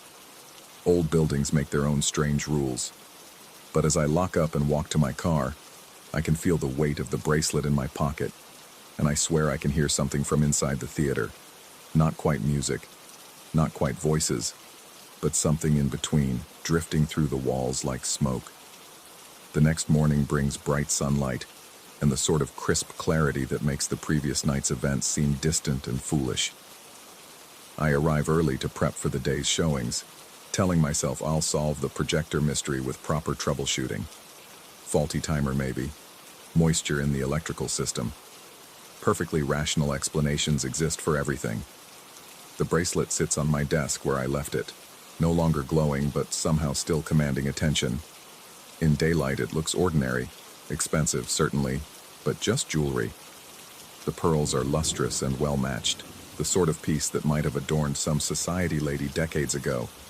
Perhaps it belonged to a patron, dropped during a showing and somehow ending up in the booth. But how does one explain the glow? How does one explain finding it exactly where the projector had mysteriously activated? I spend the morning running diagnostics on the equipment, checking every relay and timer in the system. Everything reads normal. The electrical contractor I call finds no problems with the wiring, no explanation for phantom power-ups. The projectionist from the Regal downtown, an old-timer named Frank who's been in the business since the 50s, stops by around lunch to take a look. Frank examines the machine with the thorough attention of someone who learned his trade when projection was still an art requiring genuine skill. He runs his weathered hands over every surface, checking tension and alignment with practiced efficiency. "Machine's in perfect condition," he tells me, straightening with a slight grimace. "Better than most I see these days. You're taking good care of her." Any idea why she'd power up on her own? Frank's expression grows thoughtful. He glances toward the vault door at the back of the booth, then back to the projector. "You keep any old prints back there?" "Some." "Why?" "Sometimes the old ones call to the machines. Don't ask me how or why. I've just seen it happen. Film has memory, you know, especially the ones that never finished their stories." The way he says it sends a chill down my spine, but I force a laugh. "That's a little mystical for troubleshooting, don't you think?" Frank shrugs, gathering his tools. 30 years in this business teaches you that not everything has a technical explanation. Sometimes the spirits just want to finish their performance. After he leaves, I find myself staring at the vault door. The lady in white print sits in its canister on the middle shelf, labeled in my careful handwriting. I've never actually watched the film. By the time I acquired the print, it was too damaged to run safely through any projector. But I've read about it, a psychological thriller about a woman haunted by the ghost of her predecessor, set in an old theater not unlike this one. The coincidence feels heavy in my chest. That evening's 7 o'clock showing goes normally. A decent crowd for a weeknight, maybe 30 people scattered throughout the auditorium. I stay in the booth throughout the film, watching both the projection and the audience below. Everything runs smoothly. No mysterious power-ups, no glowing jewelry. But as the last patron leaves and I begin the closing routine, I notice something that makes my blood cool. Seat H12, Mrs. Henderson's usual spot, is empty as expected. But there's an impression in the fabric, as if someone had been sitting there despite my certainty that she hadn't attended tonight's showing. I walk down to the seat, running my hand over the worn velvet. It's warm. The projector starts up as I'm climbing back to the booth, its familiar whir echoing through the empty theater like a summons. 3 frames past the burn mark, exactly as before. And when I enter the booth, the pearl bracelet gleams on top of the machine, brighter than before, casting actual shadows now despite no apparent light source. This time I don't touch it immediately. Instead, I examine the surrounding area, looking for any explanation. The machine shows no signs of having been disturbed. The booth door was locked. I checked it twice during the evening, yet somehow the bracelet has returned, appearing in the same spot where I found it the night before. A sound from below makes me freeze. Footsteps, slow and deliberate, moving down the center aisle of the auditorium. I peer through the port window but see nothing in the seats below. The emergency lighting provides minimal illumination, casting long shadows between the rows. The footsteps stop at row H. I grab the flashlight from my toolkit and make my way downstairs, the beam cutting through the gloom as I walk toward the sound. The auditorium feels different now, larger somehow, as if the walls have receded into infinite darkness. My footsteps echo strangely, producing too many reverberations for the size of the space. Row H is empty. Every seat is empty. But the air carries the faint scent of perfume, something floral and old-fashioned, the kind of fragrance that speaks of vanity tables and powder compacts, of an era when going to the pictures was an event requiring gloves and proper shoes. I stand there for several minutes, listening to my own breathing and the building's ambient sounds. Nothing moves. Nothing suggests the presence of another person. Yet the feeling of being watched crawls across my skin like insects, raising goosebumps despite the theater's warmth. When I return to the booth, the projector has stopped. The bracelet is gone. I search every inch of the booth, checking corners and crevices where it might have rolled. Nothing. It simply vanished, as mysteriously as it appeared. The projector sits silent and cold, showing no signs of recent operation, despite the fact that I heard it running just minutes ago. Sleep comes poorly that night. I lie in my apartment above the theater, listening to the building settle around me. Every creak sounds like footsteps. Every whisper of wind through the old window frames could be voices. Around 3 a.m, I hear what sounds like applause from below, faint but unmistakable, the polite clapping of an appreciative audience. I don't go downstairs to investigate. The pattern continues for a week. Every night after closing, the projector activates during empty showings. Every night, the pearl bracelet appears in the same location, glowing with increasing intensity. And every night, I sense a presence in the auditorium. Footsteps, the impression of a seated figure, the lingering scent of vintage perfume. I begin keeping a log, documenting times and observations with the methodical attention of someone determined to find rational patterns. The equipment checks continue to show normal operation. The electrical system remains stable. No evidence of tampering or malfunction appears in any of my tests. Yet the phenomena escalate. On Thursday night, I hear music, a faint melody that seems to come from the walls themselves. It's the sort of orchestral score that might have accompanied a 1950s film, swelling and dramatic in all the right places. But there's no source for the sound, no radio or speaker system active in the building. On Friday, I find the vault door standing open, though I locked it that morning. The lady in white canister sits slightly askew on its shelf, as if someone had been examining it. When I check the film inside, several feet of the damaged beginning have been carefully respooled, despite its fragile condition. Saturday brings the most disturbing development yet. During the evening showing, while an audience of perhaps 20 people watches a modern thriller on screen, I notice movement in the booth's peripheral vision. When I turn to look directly, nothing is there. But in my peripheral vision, just at the edge of perception, I see her. A woman in 1950s dress, standing near the projector with her back to me. Her hair is arranged in the elaborate style of the era, held in place with what might be pearl-studded pins. She doesn't move, doesn't acknowledge my presence, but her very existence fills the booth with a presence so strong I can barely breathe. When I blink hard and look again, she's gone, but the scent of her perfume lingers, and the pearl bracelet glows brighter than ever before on top of the projector. I cancel Sunday's showings, claiming equipment problems. The theater sits empty while I pace the lobby, trying to construct a rational framework for what I'm experiencing. Stress hallucinations, carbon monoxide from faulty heating, some combination of environmental factors and suggestion creating a feedback loop of escalating delusions. But the bracelet is real. I can touch it, feel its weight and warmth.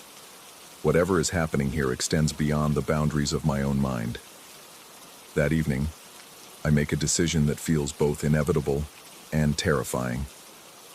I retrieve the lady in white canister from the vault and carefully thread the damaged film into the projector. If something is trying to finish this story, perhaps it's time to let it try. The film is in worse condition than I remembered. The first several feet are blackened and brittle from the old fire damage, but enough remains to create a watchable print. I splice out the worst sections and prepare what's left for projection. As I work, the pearl bracelet sits beside me on the control panel, no longer glowing but somehow more present than ever. Its weight seems to increase as I complete the film preparation, as if it's gathering substance from my actions. The theater is empty as I start the projection. The lady in white flickers to life on the screen below, its black and white images pristine despite the print's age. The story unfolds exactly as I'd read about it. A young actress taking a role in a theater haunted by the ghost of its previous leading lady, who died in an accident during opening night decades earlier. The parallels to my situation aren't lost on me. Art imitating life, or life imitating art, 70 years after the fact. As the film approaches the point where the original print burned, I feel the atmosphere in the booth change. The air grows thick and charged, like the moments before a thunderstorm. The bracelet begins to emit its characteristic glow, pulsing in rhythm with the projector's mechanism. 3 frames before the burn point, the image on screen shifts. Instead of the scripted scene, I see the booth itself. This booth, as it appears right now, with me standing beside the projector and the pearl bracelet blazing like a star on the control panel. On screen, a figure moves into frame. The woman I glimpsed before, now clearly visible and facing the camera. Her face is beautiful in the way that belongs to old Hollywood, carefully composed, luminous with professional makeup and lighting. But her eyes hold an expression of such desperate longing that it makes my chest tighten. She reaches toward the camera, toward me, and her lips move in words I can't hear but somehow understand. Please, let me finish. The film burns through at exactly the point where it burned before, the image dissolving into bright white flame. But this time, I understand. This isn't a malfunction or a haunting in any traditional sense. It's an unfinished performance, a story that was interrupted at its climax and has been waiting decades for someone to provide an ending. The bracelet lifts from the control panel without any force that I can see, floating in the air between us like a bridge connecting 2 different times. I reach for it, and the moment my fingers close around the warm pearls, the booth fills with light that isn't quite light, music that isn't quite sound, and the presence of someone who isn't quite there. For just an instant, I see her clearly, not as a ghost or hallucination, but as a person, a performer who loved her craft enough to transcend death for the chance to complete one final show. The bracelet was hers, and through it, she's been reaching across time to find someone who would understand, someone who would help her finish what she started. The light fades, the music stops, the bracelet settles back onto the control panel, now just jewelry again, beautiful but ordinary. I sit in the empty booth for a long time afterward, listening to the building's familiar sounds and trying to process what I've experienced. The rational part of my mind offers explanations. Stress, isolation, too many late nights in an old building filled with shadows and memories. Perhaps I've simply constructed an elaborate fantasy to explain equipment problems and misplaced objects. But the bracelet is still there, still real, still warm to the touch. And when I finally lock up and leave the theater, I feel a sense of completion that suggests, whether real or imagined, some important work has been finished. The projector hasn't activated on its own since that night. The pearl bracelet remains on my desk, a beautiful mystery that I've stopped trying to solve. Sometimes I think I catch movement in my peripheral vision, or hear footsteps in empty aisles. But these moments feel different now, less like hauntings and more like curtain calls. Maybe that's all any of us really want in the end. A chance to take our bow, to complete our performance, to finish the story we started. Whether she was real or a creation of my own mind doesn't matter as much as the fact that she was heard, acknowledged, allowed to reach her final scene. The Orpheum continues to operate as it has for decades, showing films to audiences who come seeking escape and entertainment. But I know now that some stories transcend their original telling, some performances echo across time, and some theaters become stages for dramas that play out across multiple generations. I've become part of that continuity, a supporting player in a story that began long before I arrived and will continue long after I'm gone. And sometimes, late at night, when the building is empty and quiet, I think I can hear the faint sound of applause from an audience that spans decades, appreciating a performance that finally, after all these years, reached its proper ending. The pearl bracelet glows softly in the darkness, and I am no longer afraid.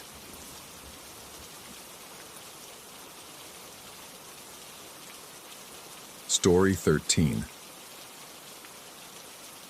The realtor had called it a charming country retreat, but as I stood in the empty living room that first afternoon, watching dust motes dance in the slanted sunlight, I wondered if charm was the right word. The house sprawled low against the horizon, its single story stretching like a sleeping animal across the yellowed grass. Miles from the nearest neighbor, it offered the solitude I'd been craving after the divorce, after the sleepless nights in the city apartment where sirens wailed like banshees and my ex-wife's accusations still echoed off the walls. I'd come here to find peace, to write, to forget. The silence should have been complete, but even with every window latched tight, every door secured, the wind found its way inside. At first I attributed it to the house's age. Built in 1952, the place had settled into its bones over the decades, and old houses breathe differently than new ones. They wheeze through gaps in the floorboards, sigh through cracks in the walls. The wind that greeted me that first evening seemed natural enough, a gentle stirring that lifted the pages of the manuscript I'd spread across the dining room table. I was wrong about its gentleness. The wind had direction, purpose. It moved from the kitchen toward the living room with deliberate intent, then reversed course and flowed back again, as if the house were breathing in long, measured breaths. When I walked from room to room, checking locks and testing windows, the air currents followed me, swirling around my ankles like an invisible cat. By the third day, I'd convinced myself it was the heating system. Old houses, old ducts, pressure differentials. There had to be a rational explanation. I spent an entire morning crawling through the cramped basement, flashlight in hand, examining the ancient furnace and its network of metal arteries. Everything appeared intact, properly connected, no obvious gaps where air might escape. Yet when I climbed back upstairs, the wind greeted me at the basement door, rushing past my face with surprising force. The sound came next. It started as white noise, barely perceptible beneath the creaking of old wood and the distant hum of the refrigerator, a soft susurration that might have been leaves rustling outside, except there were no trees close enough to the house. The nearest oak stood 50 yards away, and besides, the sound came from inside. I found myself holding my breath, listening. The wind would build to a whisper, then fade to nothing, then surge again. Random at first, or so it seemed. But as the days passed, I began to detect patterns. The currents would start in the kitchen around dusk, grow stronger as darkness fell, then dissipate near midnight only to resume before dawn. Sleep became elusive. I'd lie in bed, feeling phantom breezes brush across my face despite the closed bedroom door. The sounds grew more distinct, not quite words, but something approaching language. Sibilant whispers that seemed to emanate from the walls themselves. I bought weather stripping, foam padding, caulk. I sealed every gap I could find, stuffed towels under doors, even duct taped the window frames. The wind ignored my efforts entirely, flowing through the house as if my barriers didn't exist. On the 10th night, I heard my name, or thought I did. The whisper came during the 3 a.m. shift change, when the wind typically reversed direction. A soft exhalation that might have been random air movement, but the syllables aligned too perfectly. Michael. Michael. I sat up in bed, heart hammering. The sound faded immediately, leaving only the familiar rush of air through the hallway. I waited, counting heartbeats, but heard nothing more. Sleep proved impossible after that. I wandered the house with a flashlight, checking rooms, verifying that I was alone. The whispers returned the following evening, clearer this time. Definitely my name, spoken in a voice I couldn't identify, not male or female, young or old, just breath given shape, wind made vocal. I began recording. My phone's voice memo app captured hours of ambient sound, the house settling, the refrigerator cycling, my own breathing. But when I played back the recordings, the whispers were absent. Static where I'd heard my name called. White noise instead of words. This discrepancy should have reassured me. Technical malfunction, audio artifacts, rational explanations. Instead, It filled me with creeping dread. If the recordings captured nothing, then either the sounds existed only in my head, or something was deliberately evading detection. Neither possibility comforted me. The winds grew stronger, more aggressive. They knocked papers from tables, slammed doors, sent loose objects skittering across floors, but only when I was present to witness it. Security cameras I installed throughout the house showed no movement during my absence, just empty rooms and undisturbed furniture. I started spending more time away from the house. Long drives into town, extended visits to the library, meandering walks across the surrounding fields. But the winds always welcomed me home, rushing to greet me the moment I opened the front door. And the whispers followed, growing bolder with each passing day. Michael, why did you come here? Michael, what are you running from? Michael, she knows where you are. That last one stopped me cold. I stood frozen in the kitchen doorway, keys still clutched in my hand, as the wind swirled around me with unusual intensity. The whisper had been crystal clear, undeniable. Who knows? I asked aloud, feeling foolish even as the words left my mouth. The wind died instantly. Absolute silence fell over the house like a heavy blanket. No settling wood, no humming appliances, no distant traffic.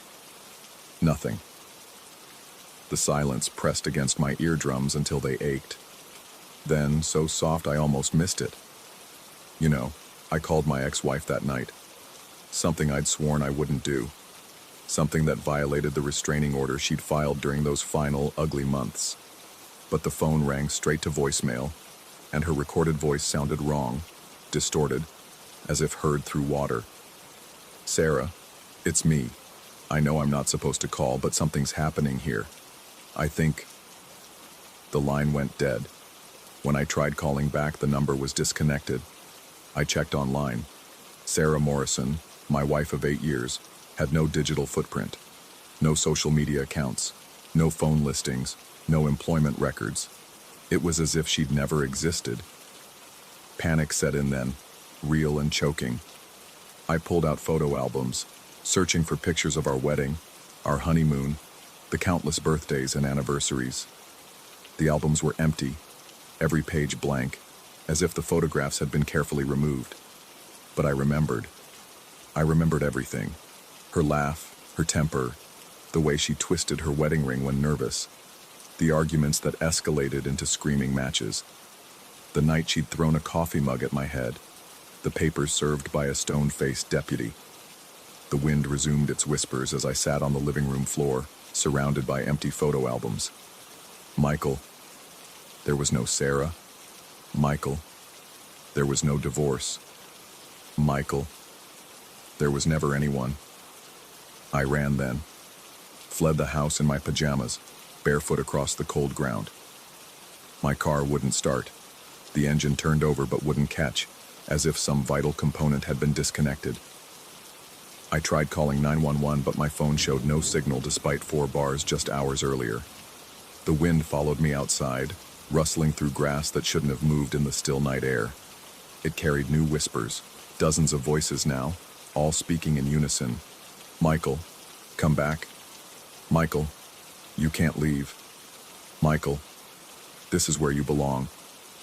I walked 15 miles to town, stumbling along dark country roads, jumping at every shadow. The police station was closed. The hospital was closed. Even the 24-hour diner sat empty, its neon sign flickering weakly in the pre-dawn darkness. No one answered doors when I knocked. No cars passed on the streets. The entire town felt abandoned, as if its residents had vanished while I'd been hiding in my haunted house. Dawn found me sitting on a park bench, shivering and confused. As the sun climbed higher, the town gradually came to life. Cars appeared on the roads. People emerged from houses. The diner's doors opened, releasing the smell of coffee and bacon. I approached the sheriff's office, ready to report. What? Strange winds? Whispers in an empty house? A wife who might never have existed? The deputy who greeted me was kind but skeptical. He'd heard of the old Morrison place, That's what they called it, apparently. Been empty for years since the last owner moved away. No recent sales that he knew of. No realtors showing the property. You sure you're staying there legally, son? I produced the lease agreement, signed just 2 weeks earlier.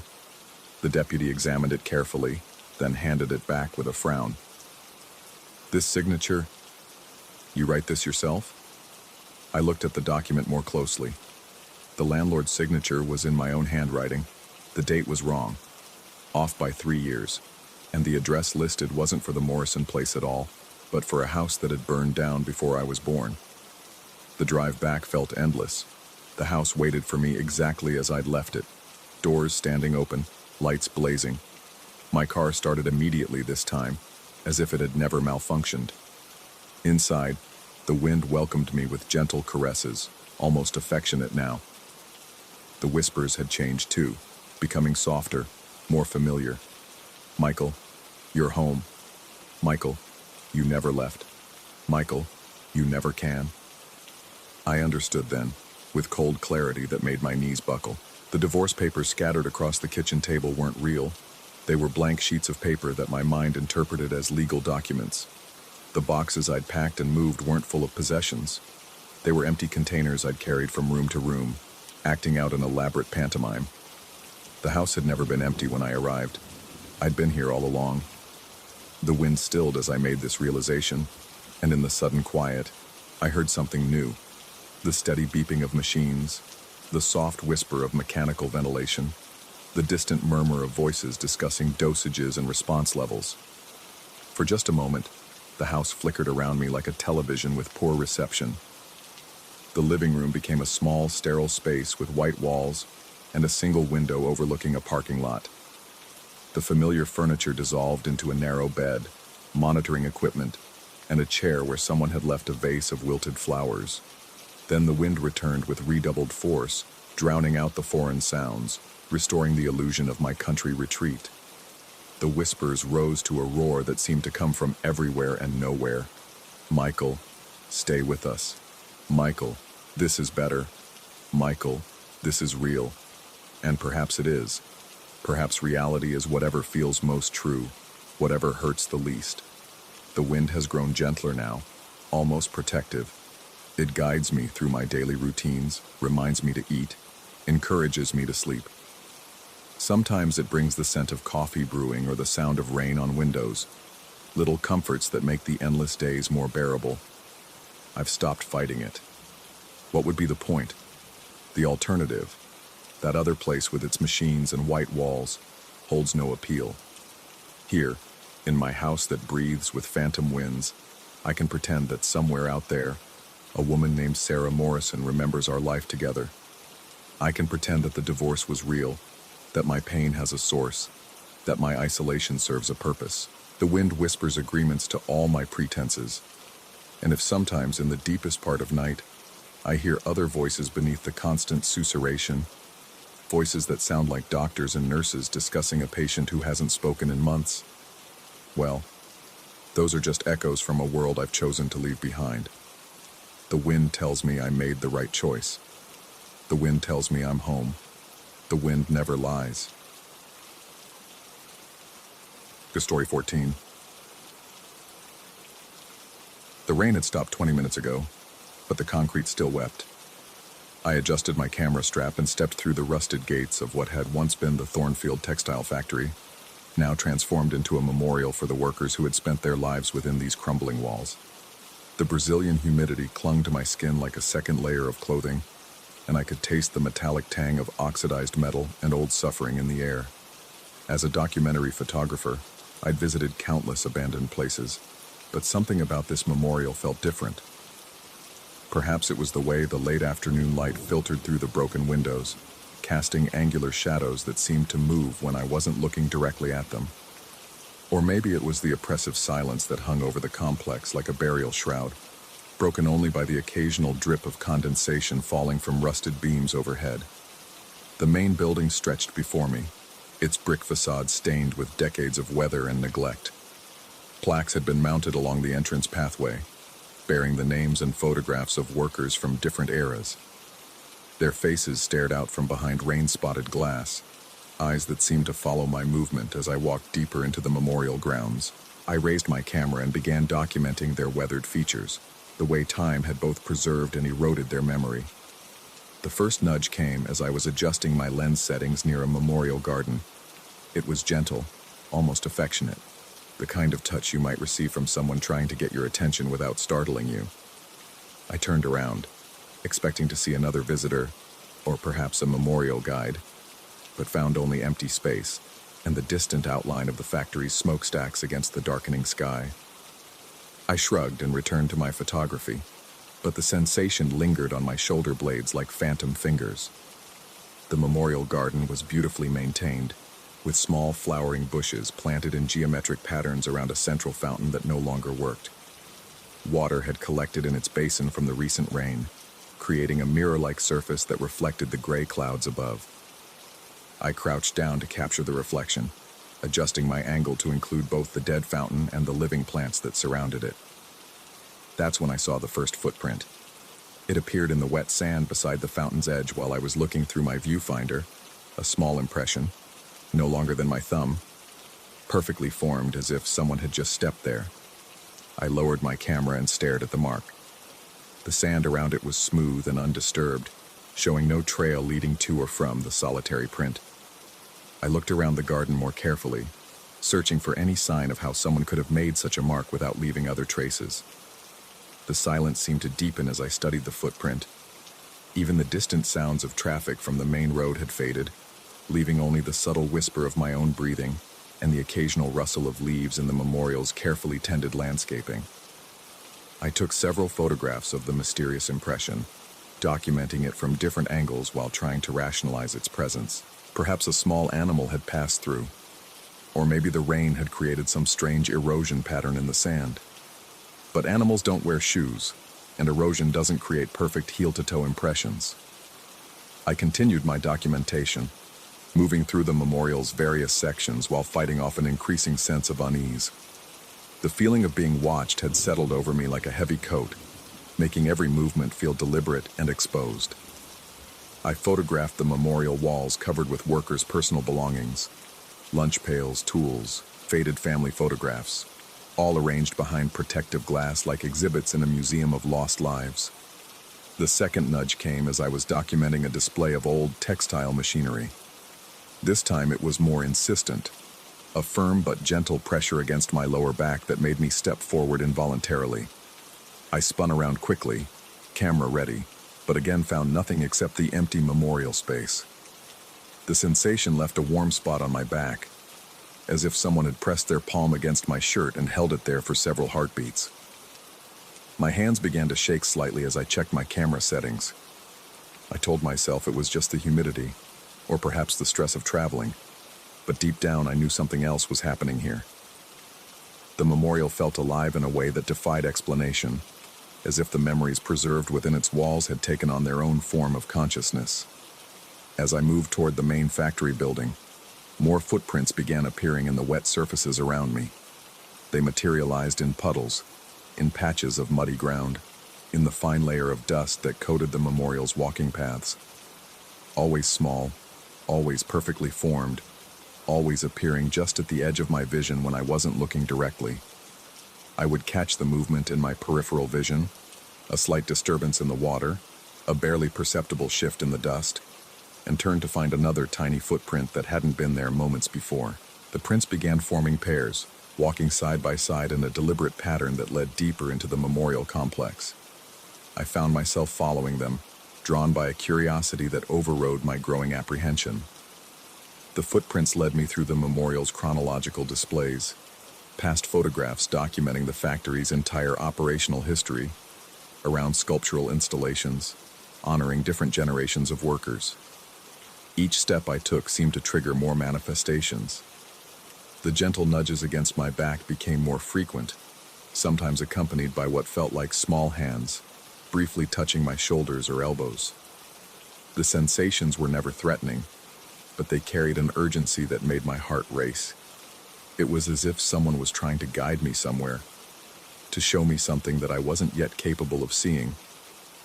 The trail of footprints led me to the factory's main entrance, where the original gates had been preserved as part of the memorial. The metal was heavily oxidized, green and brown with age, but the craftsmanship was still evident in the decorative ironwork that spelled out the factory's name. Rainwater had collected in the recessed letters, making them stand out against the weathered metal like fresh wounds. I raised my camera to document the gates, but my hands were shaking so badly that I had to lower it again. The sense of being surrounded was overwhelming now, as if dozens of invisible presences were crowding around me, all trying to communicate something I couldn't understand. The air felt thick and charged, like the moment before a thunderstorm breaks, and I could swear I heard the faint echo of machinery that had been silent for decades. The footprints converged at the entrance, dozens of small impressions overlapping in the wet ground, like the evidence of a gathering that had just concluded. They formed a rough circle around a memorial plaque I hadn't noticed before, a small bronze marker that had been placed at ground level, almost hidden among the larger displays. I knelt down to read it, brushing away the accumulated rainwater and debris. The inscription was simple: "In memory of those whose stories remain untold." Below the text was a date from 47 years ago, and below that, a list of names. But these weren't adult names. They were diminutive versions, nicknames, the kinds of appellations that suggested youth and informality. I read through them twice, my mind struggling to process what I was seeing. The memorial had been dedicated to adult workers, to the men and women who had labored in the factory. But this hidden plaque told a different story, one that seemed to have been deliberately obscured. As I knelt there, camera forgotten in my lap, the nudges against my back became more pronounced. They felt like small hands pushing me forward, urging me to lean closer to the plaque. The warm pressure spread across my shoulders and down my arms, and for a moment I could swear I felt small fingers intertwining with mine, guiding my hands toward the bronze surface. The metal was warm despite the cool air, and as my fingertips traced the engraved letters, I felt a vibration that seemed to come from deep within the earth itself. The sensation traveled up my arms and into my chest, where it settled like a weight I couldn't shake. The invisible presences around me seemed to draw closer, their urgency becoming almost palpable. I looked up from the plaque and saw that the footprints had multiplied exponentially. They covered every wet surface in sight, forming intricate patterns that spiraled outward from where I knelt. Some were heading toward the factory entrance, others toward the memorial garden, still others toward sections of the complex I hadn't yet explored. It was as if the entire memorial had come alive with the memory of movement, of small feet that had once walked these grounds for reasons that had been forgotten or deliberately ignored. The rational part of my mind searched for explanations. Perhaps the humidity was affecting my perception, creating visual distortions that my brain was interpreting as footprints. Maybe the stress of travel and the emotional weight of the memorial were combining to produce hallucinations. But the warm pressure on my back and shoulders felt undeniably real, and the bronze plaque beneath my fingers was solid evidence that something had been hidden here. I forced myself to stand up and step back from the memorial entrance. The footprints seemed to fade slightly as I moved away, becoming less distinct, but never quite disappearing. The gentle nudging continued, following me as I walked, but it felt less urgent now, more like companionship than guidance. Whatever had wanted to show me the hidden plaque had succeeded in its purpose. As I made my way back through the memorial complex, I tried to piece together what I had experienced. The official memorial celebrated the adult workers who had given their lives to the factory's operation, but the hidden plaque suggested another story, one involving younger people whose presence had been erased from the official narrative. The small footprints, the gentle touches, the sense of being surrounded by invisible presences, it all pointed towards something that had been forgotten or suppressed. But as I reached the memorial's exit gates, I found myself questioning everything I thought I had witnessed. The footprints that had seemed so clear and numerous began to look like nothing more than random disturbances in wet sand and puddles. The warm pressure on my back could have been the result of shifting humidity and my own heightened emotional state. The hidden plaque was real enough, but its significance might have been a product of my imagination, rather than any supernatural revelation. I turned back one final time to photograph the memorial from the entrance. Through my camera's viewfinder, The complex looked exactly as it had when I arrived, a well-maintained tribute to industrial workers, peaceful and respectfully maintained. But as I lowered the camera, I caught a glimpse of movement near the factory's main entrance. Small figures seemed to be gathering there, barely visible in the fading light, their forms shifting and indistinct like heat mirages. I raised the camera again quickly, but the viewfinder showed only empty memorial grounds and the lengthening shadows of early evening. When I looked with my naked eyes, the figures were gone, leaving only the sense that I had been granted a brief glimpse into something that existed alongside our normal reality, rather than within it. Walking back toward the main road, I felt the warm pressure on my back gradually fade until it was nothing more than a memory of touch. The memorial fell silent behind me, returning to its official role as a place of remembrance for adult workers and their contributions to industrial progress. But the hidden plaque remained, waiting for the next visitor who might be sensitive enough to feel the gentle nudges and see the small footprints that led to stories that had been deliberately left untold. I never returned to the memorial, but I kept the photographs I had taken that day. When I developed them weeks later, most showed exactly what I expected: empty memorial grounds, historical displays, and the weathered faces of workers staring out from behind protective glass. But in one image, taken just as I was leaving, there appeared to be faint impressions in the sand near the entrance. They were barely visible, requiring just the right angle of light to see, but they formed the unmistakable pattern of small footprints leading toward the hidden plaque. I've since researched the memorial's history, but found no mention of the bronze marker I discovered that day. Official records speak only of adult workers and their contributions to the textile industry. Whatever story that small plaque was meant to preserve remains as hidden and untold as the day I accidentally uncovered it, guided by invisible hands and gentle nudges from presences that may have existed only in the intersection between memory and imagination. Sometimes, late at night, I still feel the warm pressure on my back and shoulders, as if small hands are trying to guide me toward truths that official histories prefer to leave buried. But I've learned to live with the uncertainty, to accept that some experiences exist in the space between what we can prove and what we can never quite forget.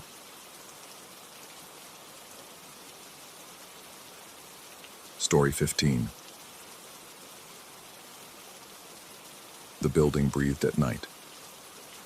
I'd lived in the Meridian Arms for 3 years, and only during my recent bout of insomnia had I noticed the subtle rhythm, a barely perceptible rise and fall in the walls, as if the structure itself were drawing slow, measured breaths. The old brick and mortar seemed to expand and contract with an organic pulse that made my skin crawl whenever I pressed my ear against the hallway walls during my midnight wanderings. Sleep had abandoned me completely after the divorce papers arrived. Sarah's signature, once so familiar, now looked foreign and final beneath the lawyer's seal. 3 weeks of staring at my bedroom ceiling had taught me every crack in the plaster, every water stain that bloomed like bruises across the white paint. The apartment felt smaller each night, its walls pressing closer with each passing hour of consciousness. That's what drove me into the corridors. The Meridian Arms had been constructed in 1924, a time when builders still believed in craftsmanship and architectural integrity. 7 stories of red brick and limestone details, with wrought iron fixtures that cast elaborate shadows under the amber hallway lights. During the day, it maintained a respectable dignity. At night, however, the building revealed its true age.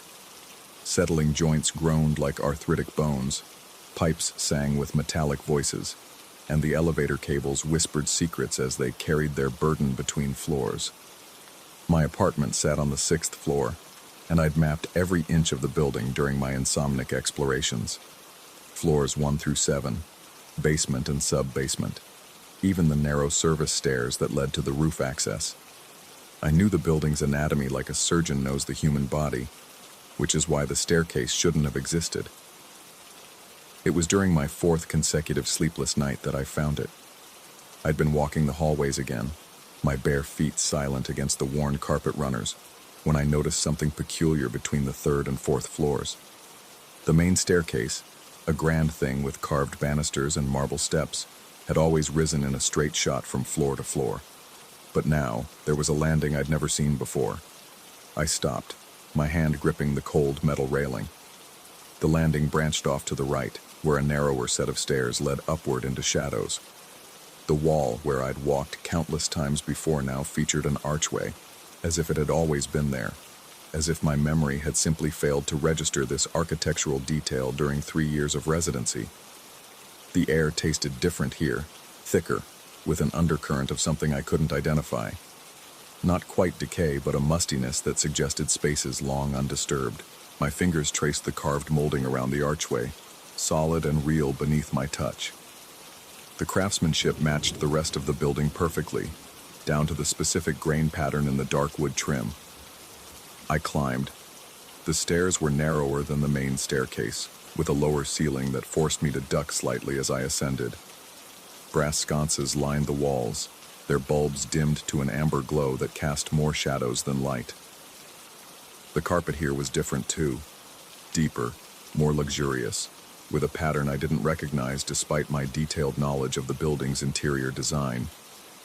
At the top of the stairs, I found myself in a corridor that defied everything I thought I knew about the Meridian Arms. The hallway stretched longer than it should have, given the building's footprint. 5 doors lined each side, their dark wood surfaces unmarked by numbers or nameplates. The ceiling rose higher here, creating an oppressive sense of vertical space that made me feel small and exposed. Wall sconces provided the same amber illumination as the staircase, but their light seemed to bend and waver, creating the illusion that the corridor itself was moving. I approached the first door on my left.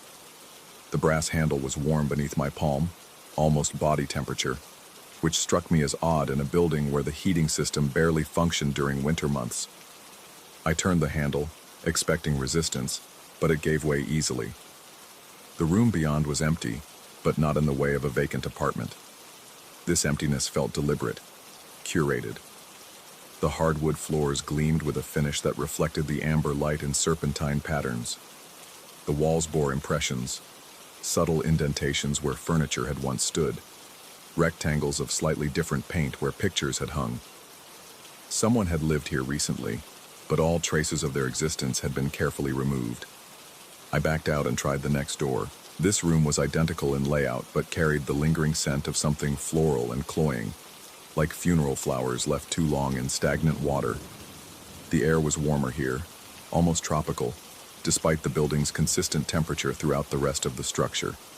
Each door I opened revealed the same thing: empty rooms that bore the ghostly impressions of recent habitation.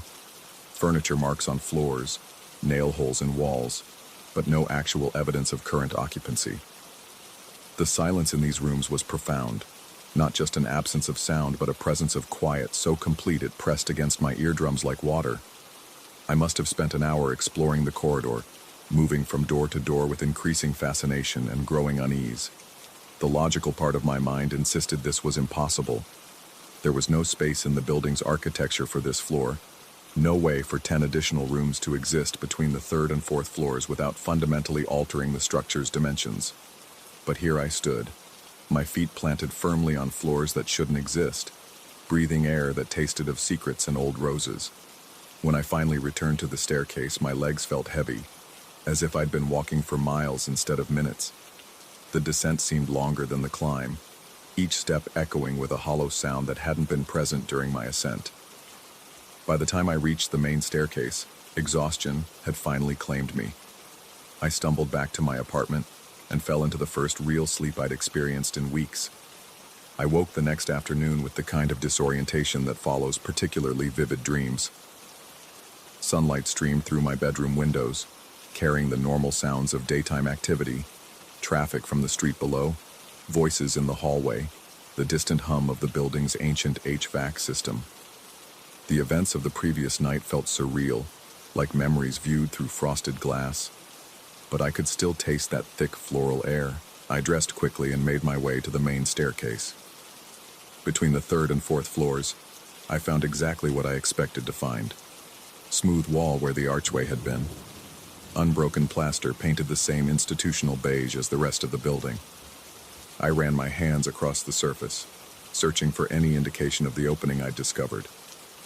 The wall was solid, seamless, without even a hairline crack to suggest recent construction or repair. I climbed to the 4th floor and counted the apartments. 14 units, just as there had always been, arranged along corridors that matched the building's original blueprints. I descended to the third floor and repeated the exercise. 12 units, exactly as expected. The mathematical impossibility of what I'd experienced the night before struck me with fresh force, yet I could still smell those funeral flowers.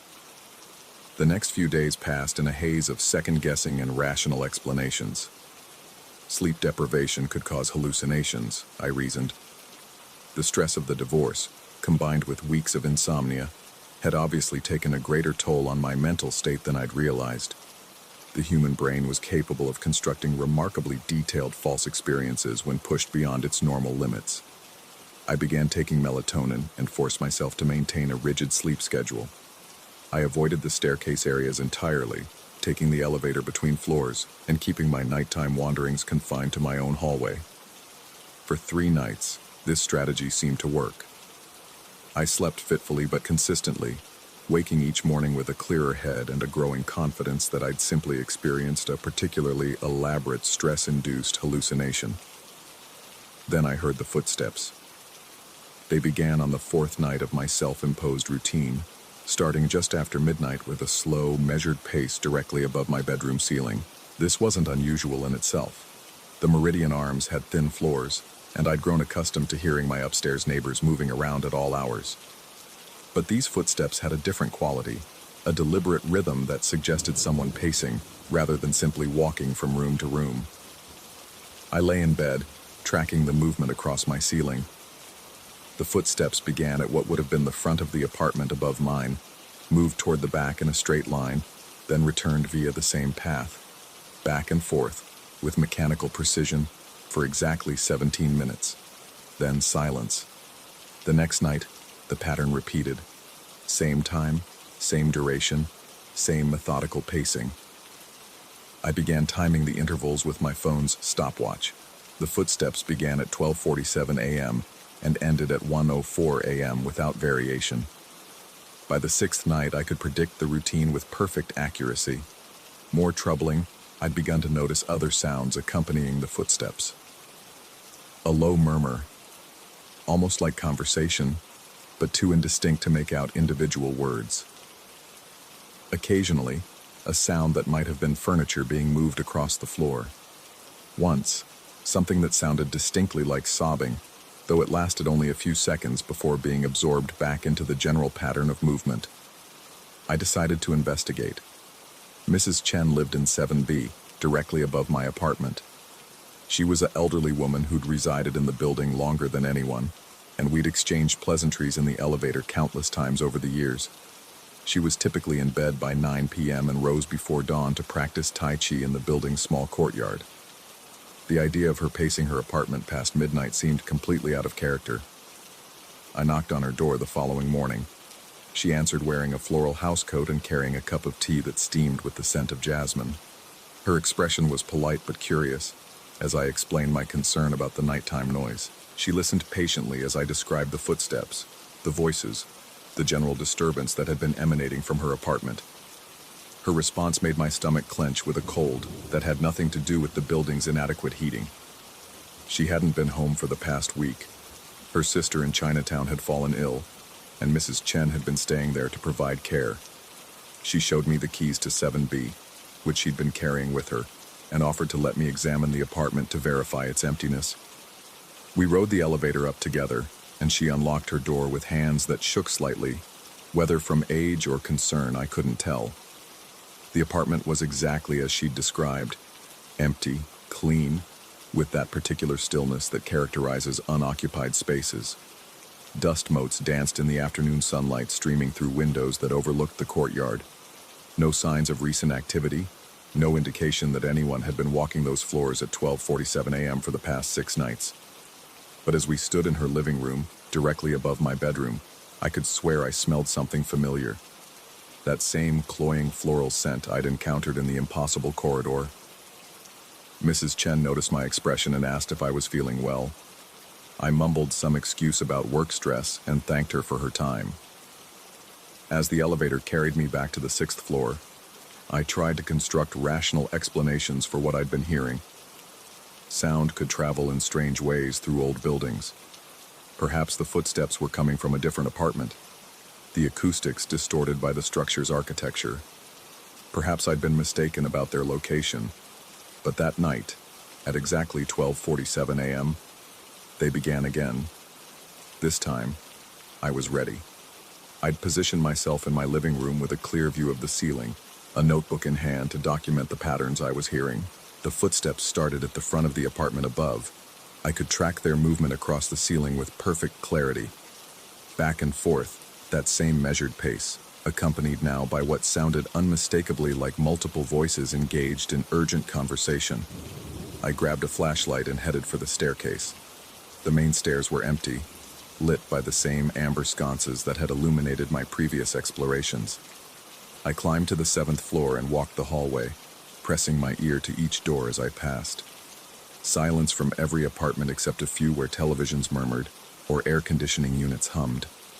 No footsteps, no voices, no indication of the activity I could clearly hear from my apartment below.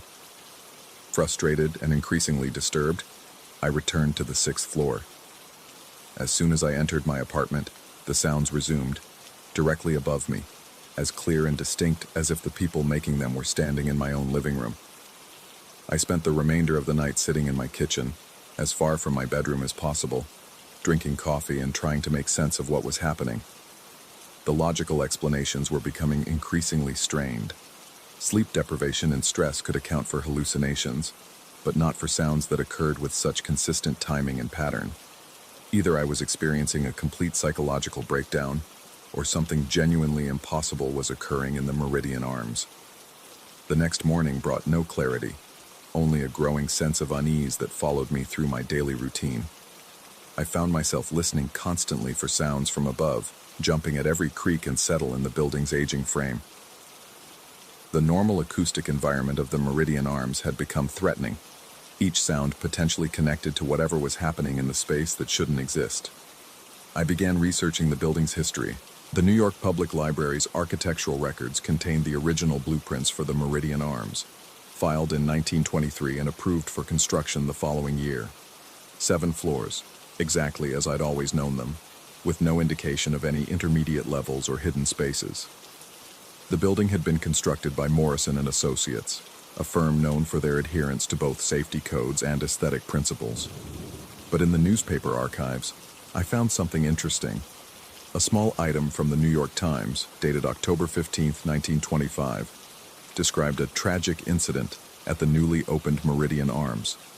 5 residents of the building had been found dead in their apartments, apparently from carbon monoxide poisoning caused by a faulty heating system.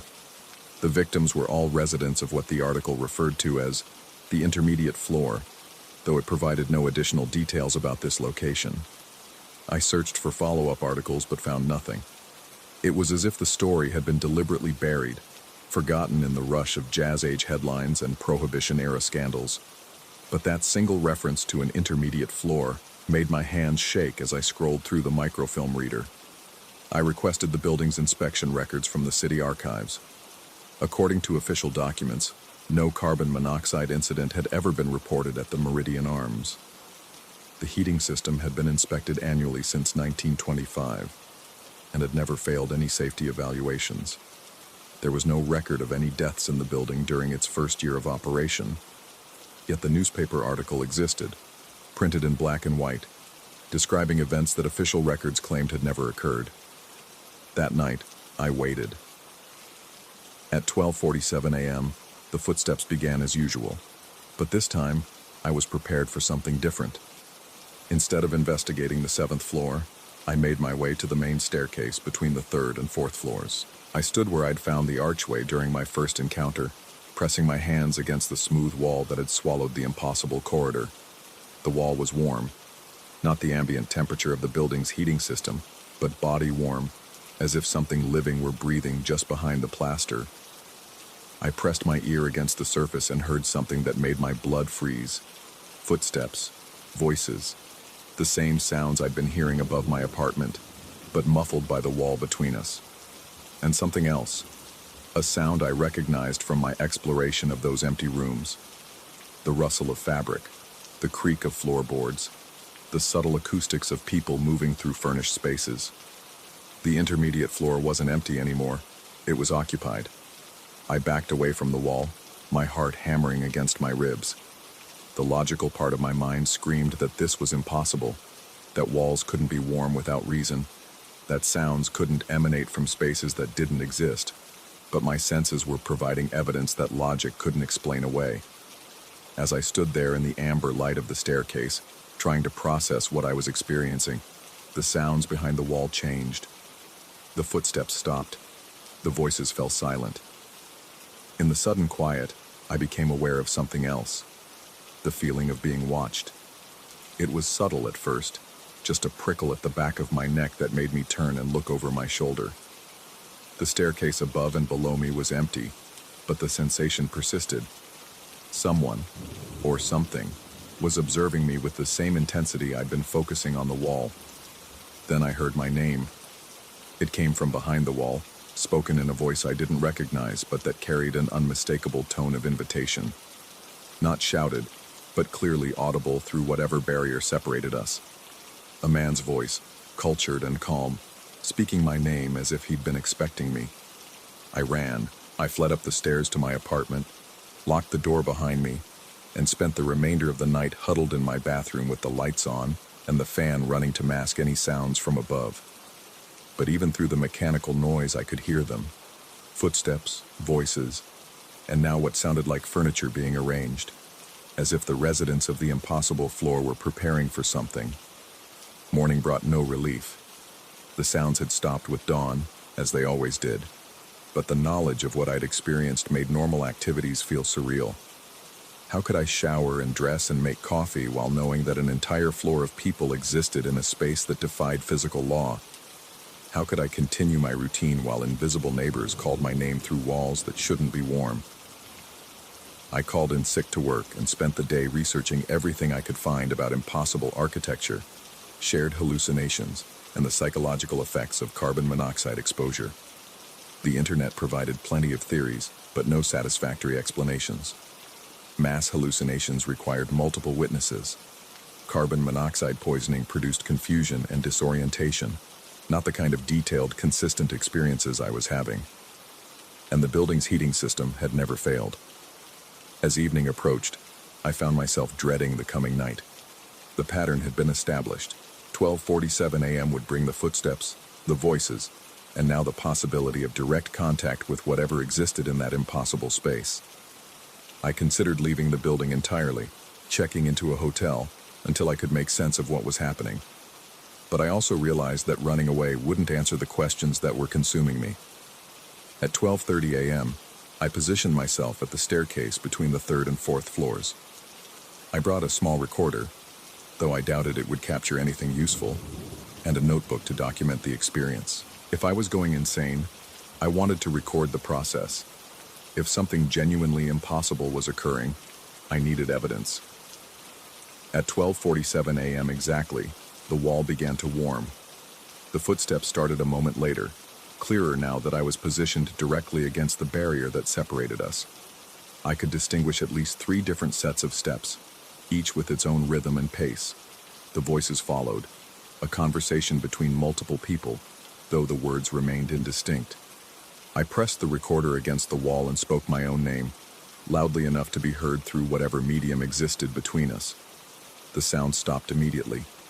In the silence that followed, I could hear my own breathing, the distant hum of the building's electrical systems, and the faint whisper of wind through the stairwell's upper reaches. Then, so clearly that it might have been spoken directly beside my ear, came a response. They were welcoming me home, not in English, but in a tone and cadence that conveyed meaning without need for translation. Multiple voices now, overlapping in what sounded like excitement or anticipation.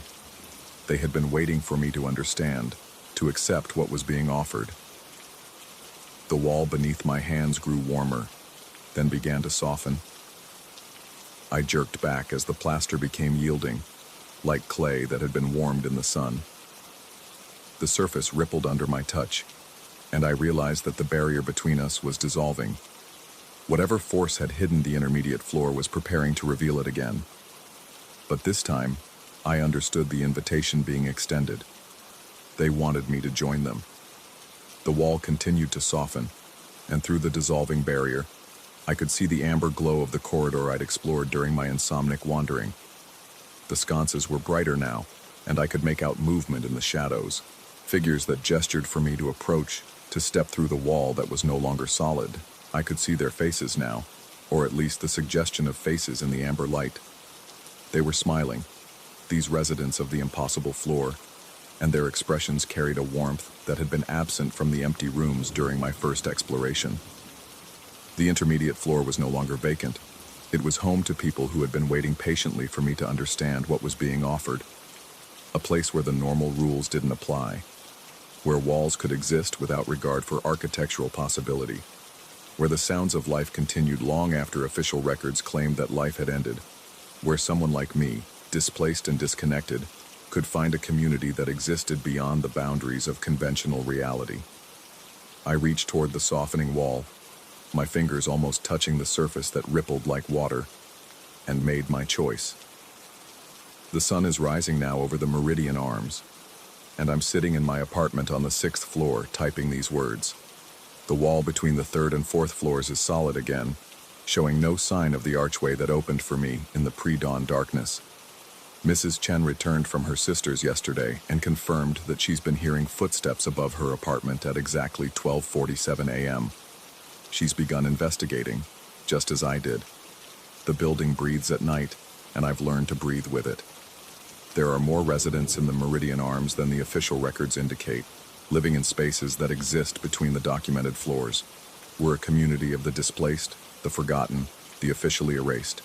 And we're always ready to welcome new neighbors who understand that some homes exist beyond the boundaries of conventional architecture. The invitation is extended to anyone willing to listen.